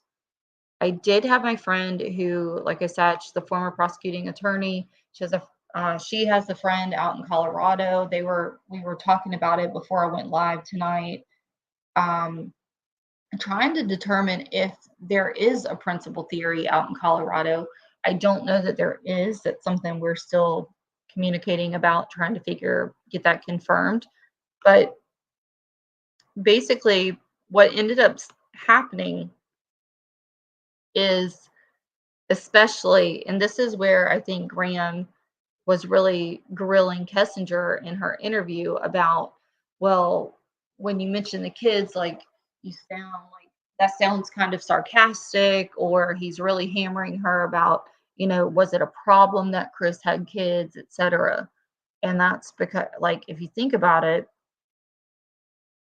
if there is, let's see, if there's no evidence of conscious intent that there was a crime to be committed and did some act or said some word which was intended to and in fact did incite a third party to commit the crime with which the defendant is charged. So here in Florida, in this case that we have the victim who was there was a hired hit on the victim. The shooter and his accomplice came up from South Florida, shot the victim in the driveway, left town, went back to South Florida. Took a few years to track everything down, figure it out. Finally got some surveillance from an ATM, tracked down the acquaintance, if you will, the ride-along guy, and he was already incarcerated at that point. So they talked to him and offered him a deal. He flipped on the shooter, and then we all knew, and we've all known up here, that there's no way that these two men came up from South Florida with just some random hit. Like, somebody hired this hit, somebody put this hit out, and so they were trying to find the link. Well, then come to find out, shooters, the mother of the shooter's kids was at the time dating the brother of the ex-wife of the victim. And so that was the link that linked up this family. And so then they put surveillance, and FBI did what's called a bump on the family, and then traced their calls and listened in. And basically, fast forward, now here we are, the shooter, the accomplice, the baby mama, ex-girlfriend, the brother have all now been charged and sentenced. And grandma is about to go on trial, and we're still waiting to see if charges are coming down for the ex-wife and her dad. So basically, it was like a family affair of a hired hit. And every single one of them can be charged under this principal theory for first degree premeditated murder. And there'll be capital murder here in Florida. And the reason why I question if Colorado has this principle or not is because, in my opinion, and I'm really hoping my friend, she was just like, oh, I'm going to have to look into this case, because she initially felt like there was some involvement by the girlfriend anyway. And so we briefly were talking before I went live tonight. She said, oh, I'm going to have to look into that. So hopefully we will have, I think I have a PowerPoint for you. Hang on. Or I have a diagram. Here you go. And but she and I were talking, and so I think she's going to start diving into it. So it'd be really fun to have a former prosecutor looking at the discovery and just kind of getting her opinion and what her thoughts are on it, and why maybe charges weren't brought a certain way, etc. So as she and I get to hang out a little bit more and we get to discuss things, if anything comes up, I'll definitely add it into a live, and we can certainly talk about it. So what you're seeing now on the screen, this is the case that's here local to Florida. Like I said, we're getting ready to Miss Donna Adelson down here. I wish my old cursor was working. To the left, so in the middle, you have Charlie Adelson. Charlie is the brother of the victim's ex-wife. Now, you've got the victim is in the top left. That's Dan Markell. Wendy Adelson is listed there as his ex-wife. Her mom and dad are Harvey and Donna Adelson. Her brother is the one in the middle. His name is Charlie. And then to the right of him, that was the missing link that they could not find for years. Now, keep in mind, this murder occurred back in 2014. They are just now, we're about to have the 5th trial. Katie was the baby mama, if you will. I hate that term, but it's essentially what she was to Sigfredo Garcia down here in the right corner. Sigfredo was the shooter. So of all these people on this chart, lower right corner, Sigfredo is the one who ultimately pulled the trigger on the victim. Luis Rivera up top was his friend that just rode up with him from Miami. And when I tell you, shooter, the bottom right, you've got Sigfredo, Luis, Katie, Charlie have all been tried, found guilty, convicted of capital murder and conspiracy. Like, they're separate charges, but they're stacked. And here in Florida, it's a life sentence with no parole. Katie was offered full immunity, guys. We're talking, she's sitting in prison away from her kids. Prosecutor goes and says, we will walk you out of this prison. But they needed the information on the family. Like, basically, how did the hit come about? This crazy, like, stupid person decides she's not going to tell him anything. She's not going to say anything. She could have literally walked out of the prison, gone home to her babies, and she still would not roll on anybody. Now, that's a whole nother conversation for a different video. But she dated Charlie Adelson at the time of the murder. And now there's wiretap conversations between Charlie and his mom and Charlie and his dad out in public having conversations. They were being recorded. FBI has it. And don't even get me started on Wendy. That's going to be a whole series on this channel coming up. But basically, long story short, the point of this is this diagram shows you that multiple people can be charged for a murder and they never even had to be in the same city.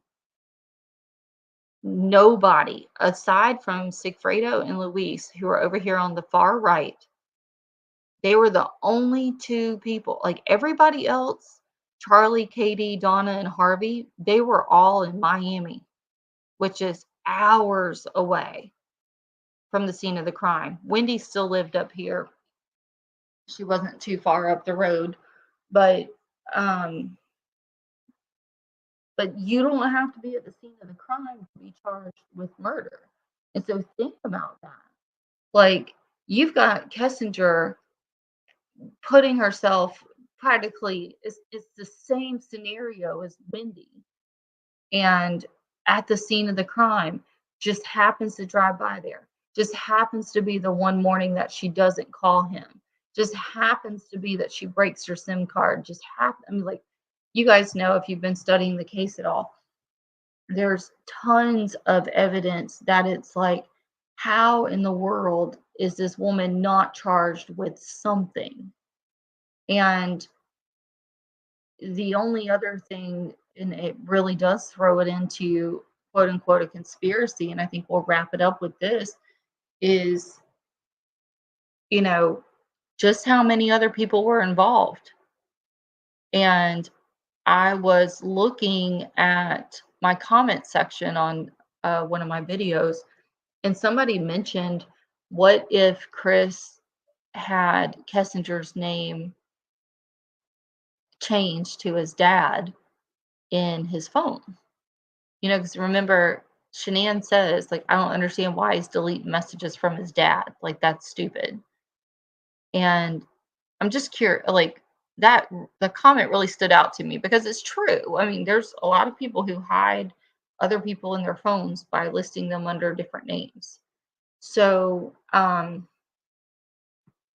just to give you a little something to think about, the principal theory here in Florida has literally led this investigation 10 years. And they are picking these people off one by one. And I'm talking going to court. It is a full blown trial. It is here's this is what's going on with this person. And guys, I really will be diving even deeper into this case. So if it even remotely piqued your interest, because it's local, I actually plan to be in the courtroom, hopefully, some during the grandmother's trial. So it'll be really interesting to kind of get, um, be there in person and witness the trial happening. But this case is living proof that sometimes having the wrong state attorney or DA in the office can hinder an investigation. And there's a lot of people up in this area that were livid because of politics, because these people had a lot of money. I mean, they were getting ready to flee to Vietnam, and the grandmother was actually arrested on her way to the plane. Like, she was walking to the plane, and that's when they stopped her, grabbed her passport, and arrested her. It was pretty crazy. But when you think about it, they look old and fragile now, but it's like this murder occurred 10 years ago. And then we had a new state's attorney take over. There were some shifts in the state's department, and then the ball got rolling on this case. And they've not given up. And the prosecuting attorneys on this case, she's the force, that's for sure. And it's it's been interesting watching all of these trials play out. There was one hung jury or mistrial, I believe. I think it was a hung jury with Katie the first go round, and then they got the conviction the second, which is still crazy to me how you get a hung jury and then they offer you to walk out of the prison and you still will not. Like, there's got to be more to the story there. I don't understand how a mom does not go home to her kids. But anyway, with the principal theory here in Florida, this is how justice is served for everyone that was involved in a murder. And if the same theory applies in Colorado, then I don't understand why additional charges have not been brought on some other people. And they may not all be capital murder, but I feel like in the discovery that they've given us, they have definitely opened a can of worms that they may have thought that they were just going to shuffle out a bunch of papers and shut people up, but there's a reason. There's a reason why people keep pushing. But I also believe that in his heart, the DA has seen those horrible pictures. The DA knows how those girls got in those tanks. He knows how brutal it was. There's a lot of information in Watt's case that we do not have. And the autopsy reports are incomplete. So we don't know the worst of it. And so I think that's really important to keep in mind and consider when, we are having these discussions about Watts and things like that. It's not to be all, oh, she's pro DA, or you'll actually hear me argue more from the lines of like a defense strategy type of thing. And it's not to say that I argue for the defense because I think, like, because I prefer that. It's, to me, if a prosecuting attorney is doing his or her job thoroughly and they're really preparing a case for trial, then I should be able to ask any and all questions, and there should be an explanation. Should not ever be able to basically poke holes in a prosecution's case. And that's where a lot of my videos, my content, the comments when I'm talking to people, it's really just to challenge you to say, okay, I see what you're saying, but think of it from this angle. How would you then explain it? And I think if you do that enough in the Watts case, you'll see big time why this case does not just randomly open back up. So I do have to get off here. I have to go to work in the morning, but it's been a pleasure. I really enjoy everybody being in here and hanging out with me. ATS, I'm really glad she was able to stop over. And I'm looking through chat. See, have I looked into the Micah Miller case? No, I don't think so. I don't think I have. And let's see, what is it? Channeling Eric. Let's see, in the psych medium on there.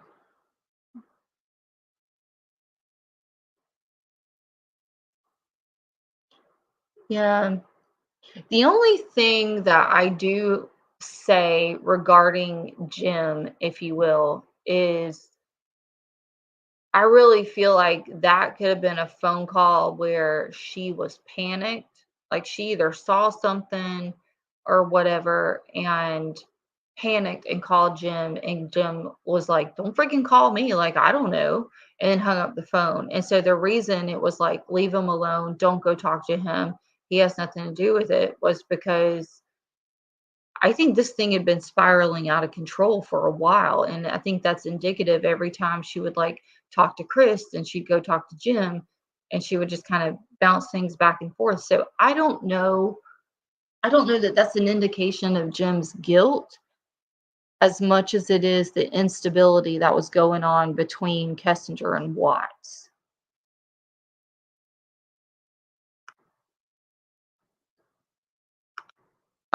Loco Jazz Hands, relevant to the case in the sense of if this thing had ever gone to trial. Um, Basically, I had a slide up where I showed both the Fallis case and Watts. And what I was explaining is it would have come back up much like in the Fallis case where family members had committed suicide. Drug use, suicide, mental health disorders, things of that nature, all of that stuff is relevant when it comes out in a trial because it's pertaining to character. And what I'm trying to get you guys to shift your focus sometimes is, oh, he's so guilty, and then you don't ever look at the victim as a person. And that's where we miss some things because did she do it? No, not that, I have not seen anything that would suggest that she did.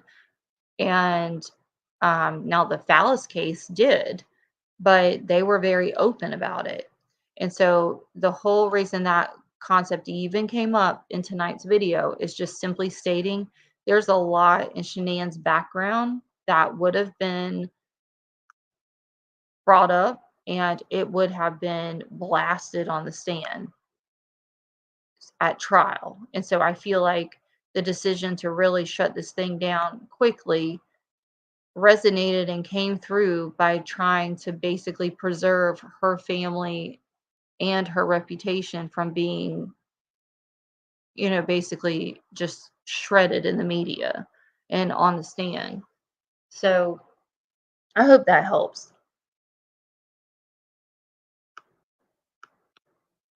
Thank you, Anna. I hope you have a great weekend too. I only have to work this one day, so Lord willing, it's a good day tomorrow.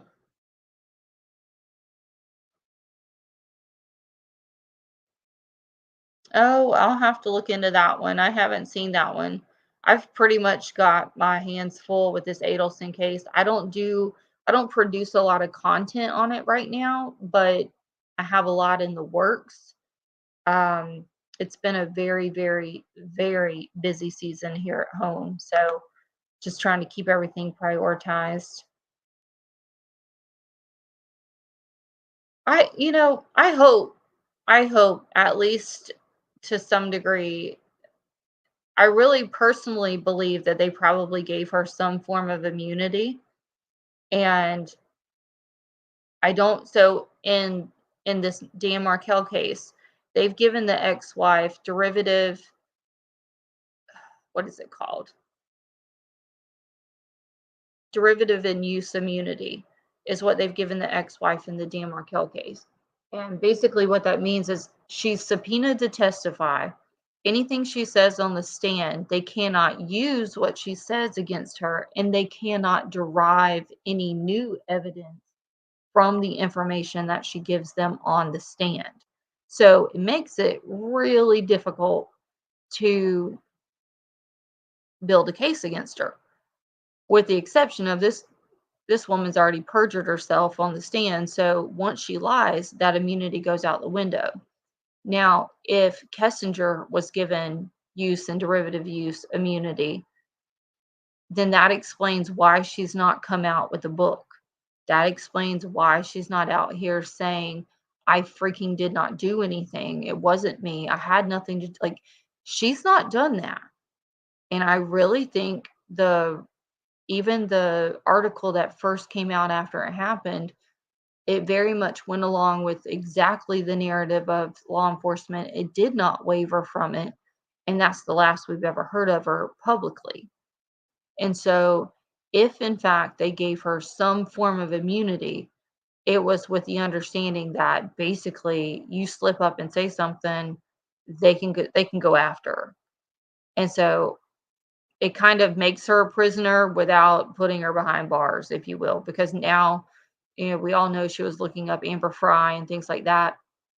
She can't go out and get a book deal. She can't go out and say anything because it's not the same as like OJ Simpson, who was acquitted, and he could have gone out and said he did it, and there would have been nothing they could have done. That's not the case with Kessinger.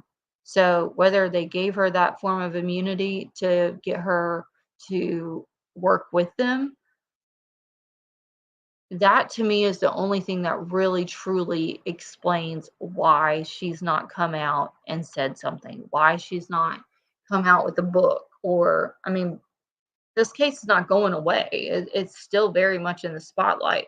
So if she were going to capitalize on it, she would have to be very, very, very careful. And I'm kind of thinking that that's what it was. I think Jim drove out to the tanks and then Kate called Jim so Jim could drive from behind the property to follow CW. Um, yes and no. I'll be frank with you. I think that Kessinger backed up to that fence. And I don't want to say too much because I do have I do have a video coming out with theories. I will tell you that Shanann posted a scene from the TV show, How to Get Away with Murder. And that show is riveting when you consider this case. I never realized how much because I was only paying attention to the quote that she posted. I went and watched the episodes, and I think it explains a lot, which is even more scary because she was probably watching that show with her husband, thinking they were like chilling and watching a movie or a show together, and this ding dongs over there actually plotting it out and thinks he could get away with it. Like, it's ridiculous. But it's extremely scary if you consider, you know, allegedly the love of her life was laying in bed next to her and that's what he was thinking about doing.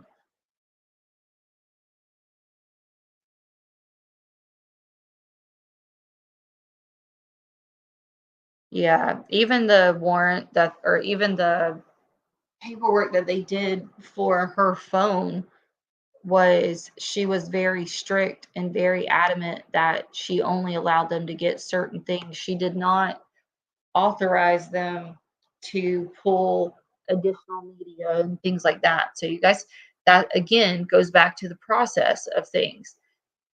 Kessinger did not go into this being stupid. This was not her first time dealing with law enforcement. This was not her first time getting in trouble with law enforcement. And she knew you have to be careful when you go in there. And she was. She made sure she was taken care of. And some can say, oh, that's an indication of guilt. And I'm going to straight up tell you, that's just being smart. That is absolutely being smart, because this thing could have turned around completely differently for her. And what if she had to do with it? That's the thing you got to keep in the back of your head. What if she genuinely had nothing to do with it? And like I said, affairs are not always an indication of murder. Like, it's ridiculous to think that in today's world, I mean, affairs happen all the time. Unfortunately, all you have to do is go get on a dating app and you'll probably find like 5 different husbands of someone else on a dating app. It's awful. Oh, so I will share something with you about this, talking about the data. So the data in the Dan Markel case, they're still pulling it. They literally just pulled WhatsApp messages, iPhone messages, all the way back to 2013 in this case here in Florida. And that's with the Cellbrite. So if they had access to those phones, there's ways for them to get all of that information, including if she had other apps and things like that. So if they have the hardware, they have the ability to get those messages.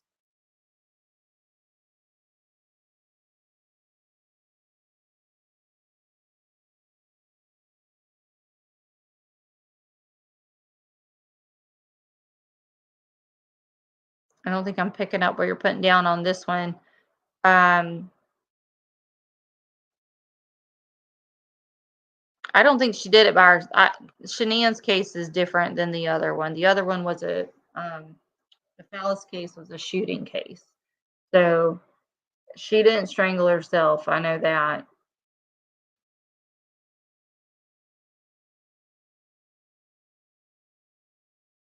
The info for the show and chat are in the description. I'm actually working to put a video together about it, specifically pertaining to the Watts, because it stems across, I think, a season and a half of the show. And so, in order for you guys not to have to go watch like 2 seasons worth of the show in order to pick up on the parts that I saw, I was planning to put a video together about that. So, look out for that video. It'll be coming soon. They could have. You're very right. They could have very easily gotten a warrant for everything on the phone, but I really think what they were trying to do, they were trying to secure Shanann and the girls while keeping as much communication open with Kessinger before she lawyered up, because they knew Kessinger was going, she was borderline about to lawyer up. And the more they just let her ramble on and talk, they were picking up on things. But the difference between an interview and an interrogation, you know, the more you talk, you're handing them their case.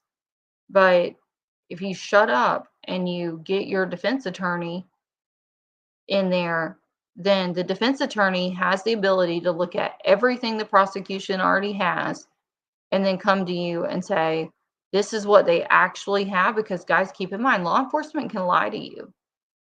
So they were doing everything they could, in my opinion, to not push the warrants, not push everything like that on her.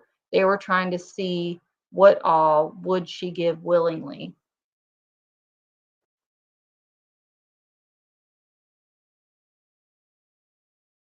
It seems I completely understand what you're saying here with being that it's outrageous she could tell the investigators what to do. I will tell you this, and this is just knowing your rights. Okay? Like here in America, knowing your rights. They come to you and say, "This crime was committed. We need to ask you some questions." It's like, "Okay, you can ask me questions." If you're willing to answer questions, you can. And so they can talk to you and whatnot, but you don't have to talk to them. Anything you say can and will be used against you in a court of law, like anything. So, any free information that you give them, like, I know people think, oh, well, I'm just being helpful. Well, no, because by the time they come to you, they already have a theory. And if you play right on into that theory, whether you're guilty or innocent or not, like, you're basically handing them the grenade to lob at you. That's where remaining silent and having an attorney is protecting you and your rights as a citizen until they prove. And the only way you get a warrant is to have proof. Like you have to have probable cause. So it seems like she's telling investigators what to do, but in not so certain terms, she was only being interviewed. So she wasn't under arrest. She wasn't being charged with anything. So therefore, yeah, she was able to manage that interview. And that includes like her dad being in there. I know a lot of people mention her dad, but that's kind of the whole thing too, is her her dad being in there was her right. I mean, she just went in there to interview. For an interview, it was like, "Hey, I'm gonna go in here and get her some questions." Wasn't a big deal that her dad was in there, but I think we all know that her dad was in there to help her navigate that conversation because it was going to be intense.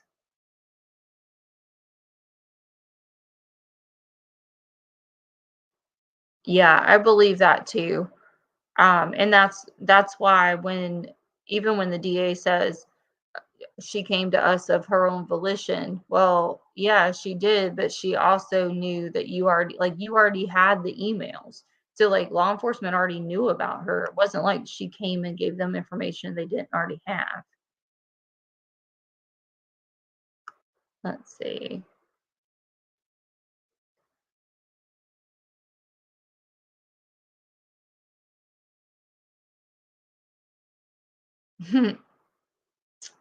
It would surprise me. It wouldn't surprise me if she followed along. I probably smart for her to follow along. 'Cause that's how she's gonna know whether or not they actually are gonna pick up on if they're gonna come after her or not. But that is in and of itself a prison because it would suck to be able to not really live your life freely without having that hanging over you the whole time. Because she didn't change her first name. She only changed her last name, and she changed her last name to one of the most basic last names. And I know people say, oh, she's in witness protection. She's not in witness protection. I've asked law enforcement about that.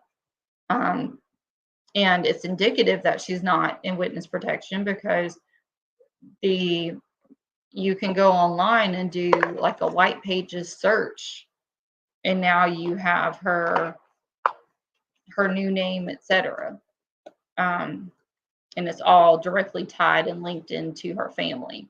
So, I mean, obviously, you don't want to go tracking people down and don't go off the deep end and go real life on anybody. I do not advise that at all.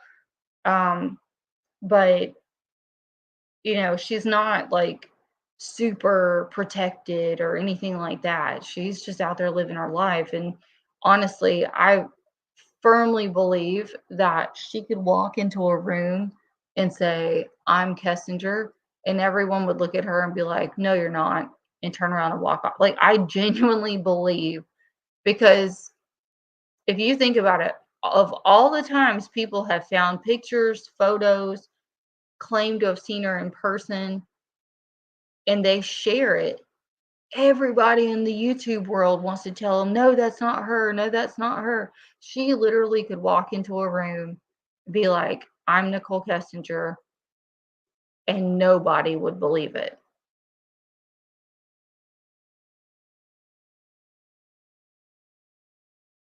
Oh, I see this right here. I have to wake up at like 5:30 in the morning. I go flying out the door at 6. Let's see.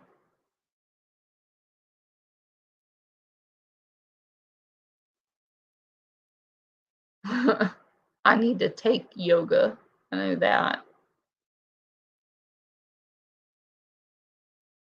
Well, it's this case is it's heavy on many of us for many different reasons. I truly believe this Watts case is the pinnacle of where society is today with regards to relationships, social media, and the vulnerabilities that we are subjected to because of the false sense of security of being online.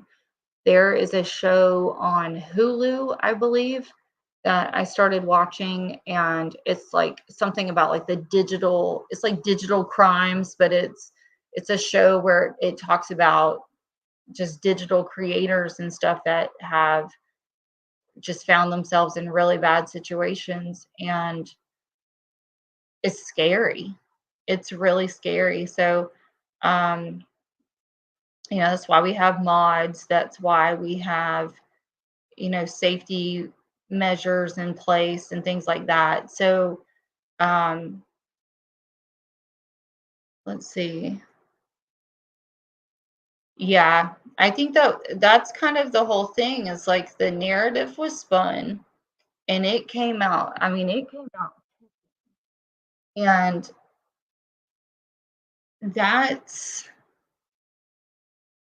it's really, really just mind blowing sometimes how the news media, you would think after 2020, we would all know that the news media is full of crap. And, they promote and produce what they want to say, but it's not what the evidence is.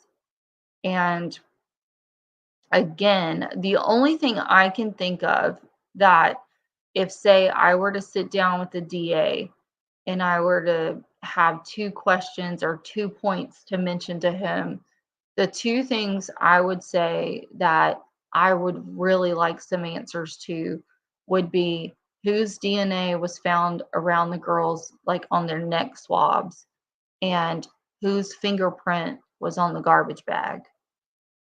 Because the fingerprint has never been linked to Chris Watts, and they only did a local search. They did not do a federal search.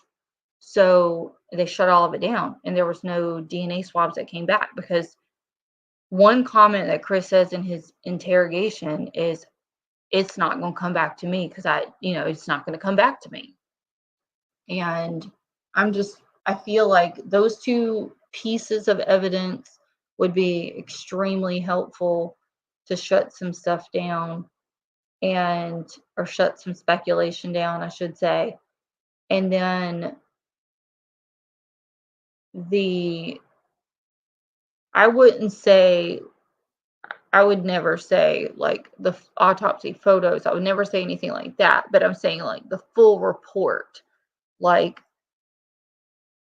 if you've ever followed Jason Alexander and oh my gosh, what's that crazy girl's name?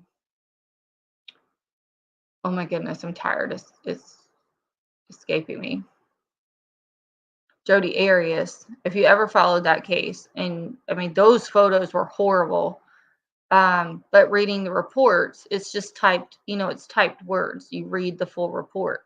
To let go of the speculation or all the argumenting or like arguing, if you will, about whether or not she had lupus, whether or not this happened or that happened. And um, those are the things that I think he has the ability to shut a lot of that stuff down, but I don't think they want to touch this case at all. I really would hope not. I know that they still have Chris's phone. Um, I would hope that they would have preserved some of it, but I genuinely don't know. Genuinely don't know. Let's see, what is this?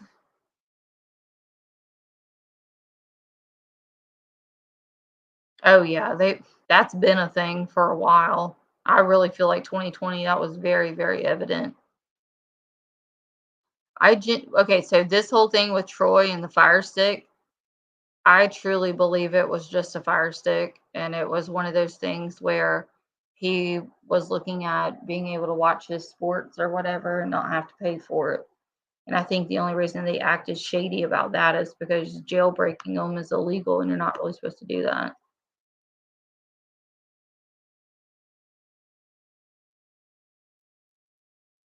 Hold on. Now you're gonna have me like looking stuff up. Hang on. Hold on.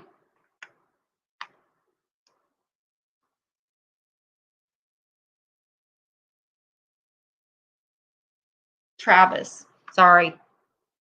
Have to make sure I rectify that. It wasn't Jason. It was Travis. It was Travis.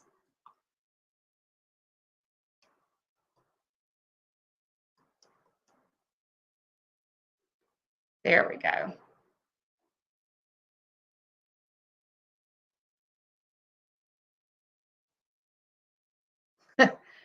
I agree.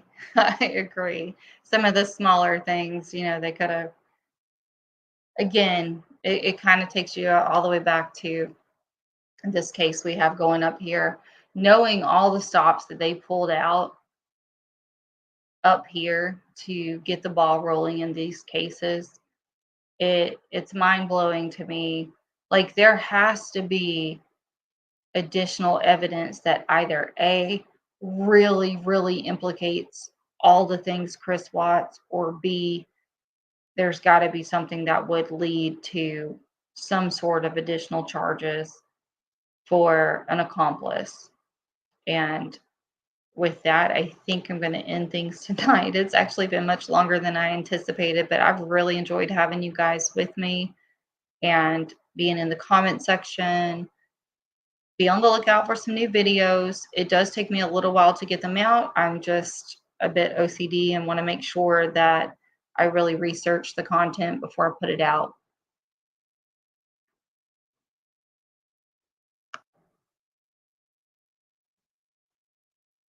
Yeah, I really would like to see, talk about the surveillance. I would really, really like to see the Home Depot surveillance. Like, what did he buy at Home Depot?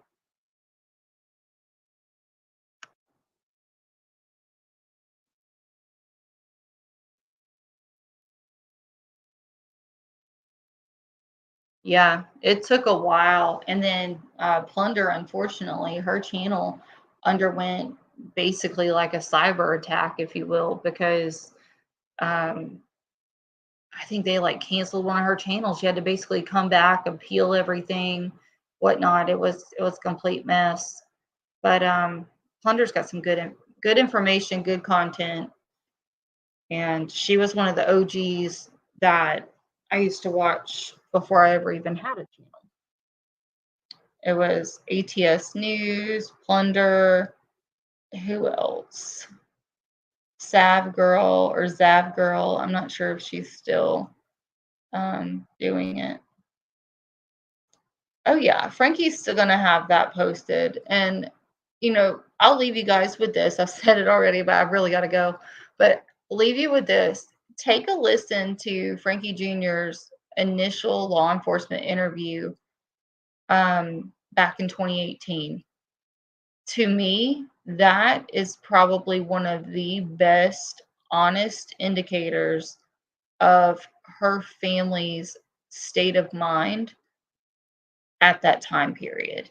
And I do think it's really important because I think, unfortunately, as well as I do, there's a lot of guilt that kind of comes with it. There's no way in this world that they weren't picking up on things. They did. They were picking up on things, but trying to like get her to stay instead of going back to Colorado, or having that like gut feeling that something was wrong and just to try to get her to stay a little longer. Like, those are just natural raw emotions and feelings, and especially to have that guilt when you end up losing your whole family. Like, it just, the grief this family has had to go through, whether, I mean, like, on both sides, it's not just one, but they all handle it very, very differently. And I think while we discuss this case and others, we definitely need to make sure we're showing compassion for, um make sure we're showing compassion for both sides, both families. And yeah, J Lord, this is what I was talking about when I had the screen split and it was showing like the phallus and the wants, and basically just saying how most people really do. They want all these answers, and that's what was happening with the parents of Ashley Fallis. They were demanding that, they didn't believe what they were being told, so they demanded it, and they demanded it for years. And then ultimately ended up with the verdict that they got. But then in the Watts case, it's just like it's almost like it was better to take it, put him away while they could. They knew it was a sealed, done deal, getting him into prison, and just basically try to like leave it alone and let them move on. Um,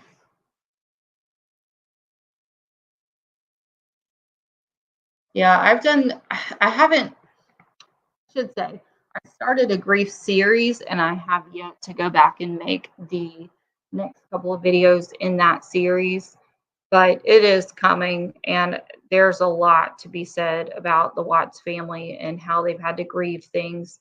And it goes back to what I said earlier in this video, is to your adult children. What does that relationship look like with your adult children?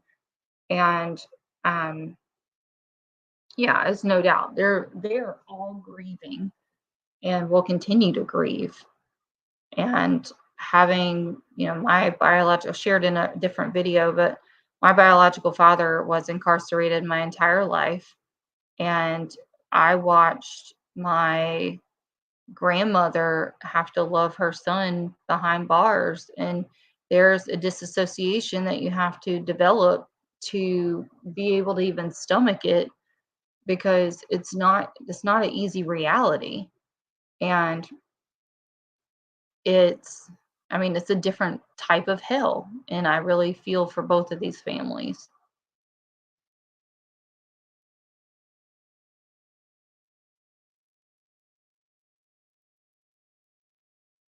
Yeah, she's on fire. Yeah, I don't think anybody wanted any of this to happen. I honestly think both sides of the family probably knew that these two were becoming toxic with each other. They both, both sides of the families knew something was stirring, it wasn't quite right. And instead of helping to neutralize things, I do feel like one family in particular was like, okay, well, they would have been happy if things had ended between them. But do I think that anybody wanted this tragedy to happen? Absolutely not. That's absolutely ridiculous. But okay, guys, I've got to go to bed. I'm gonna be so tired. I hope you guys have a wonderful weekend, an awesome evening. Thank you so much for hanging in there and hanging out with me. And hopefully, it won't be much longer. We'll get pretty regular with live streams. I like being able to discuss the videos and the content that's produced that way. If you have extra questions, drop them in the comments, and I'm doing my best to get caught up with the comment section for sure.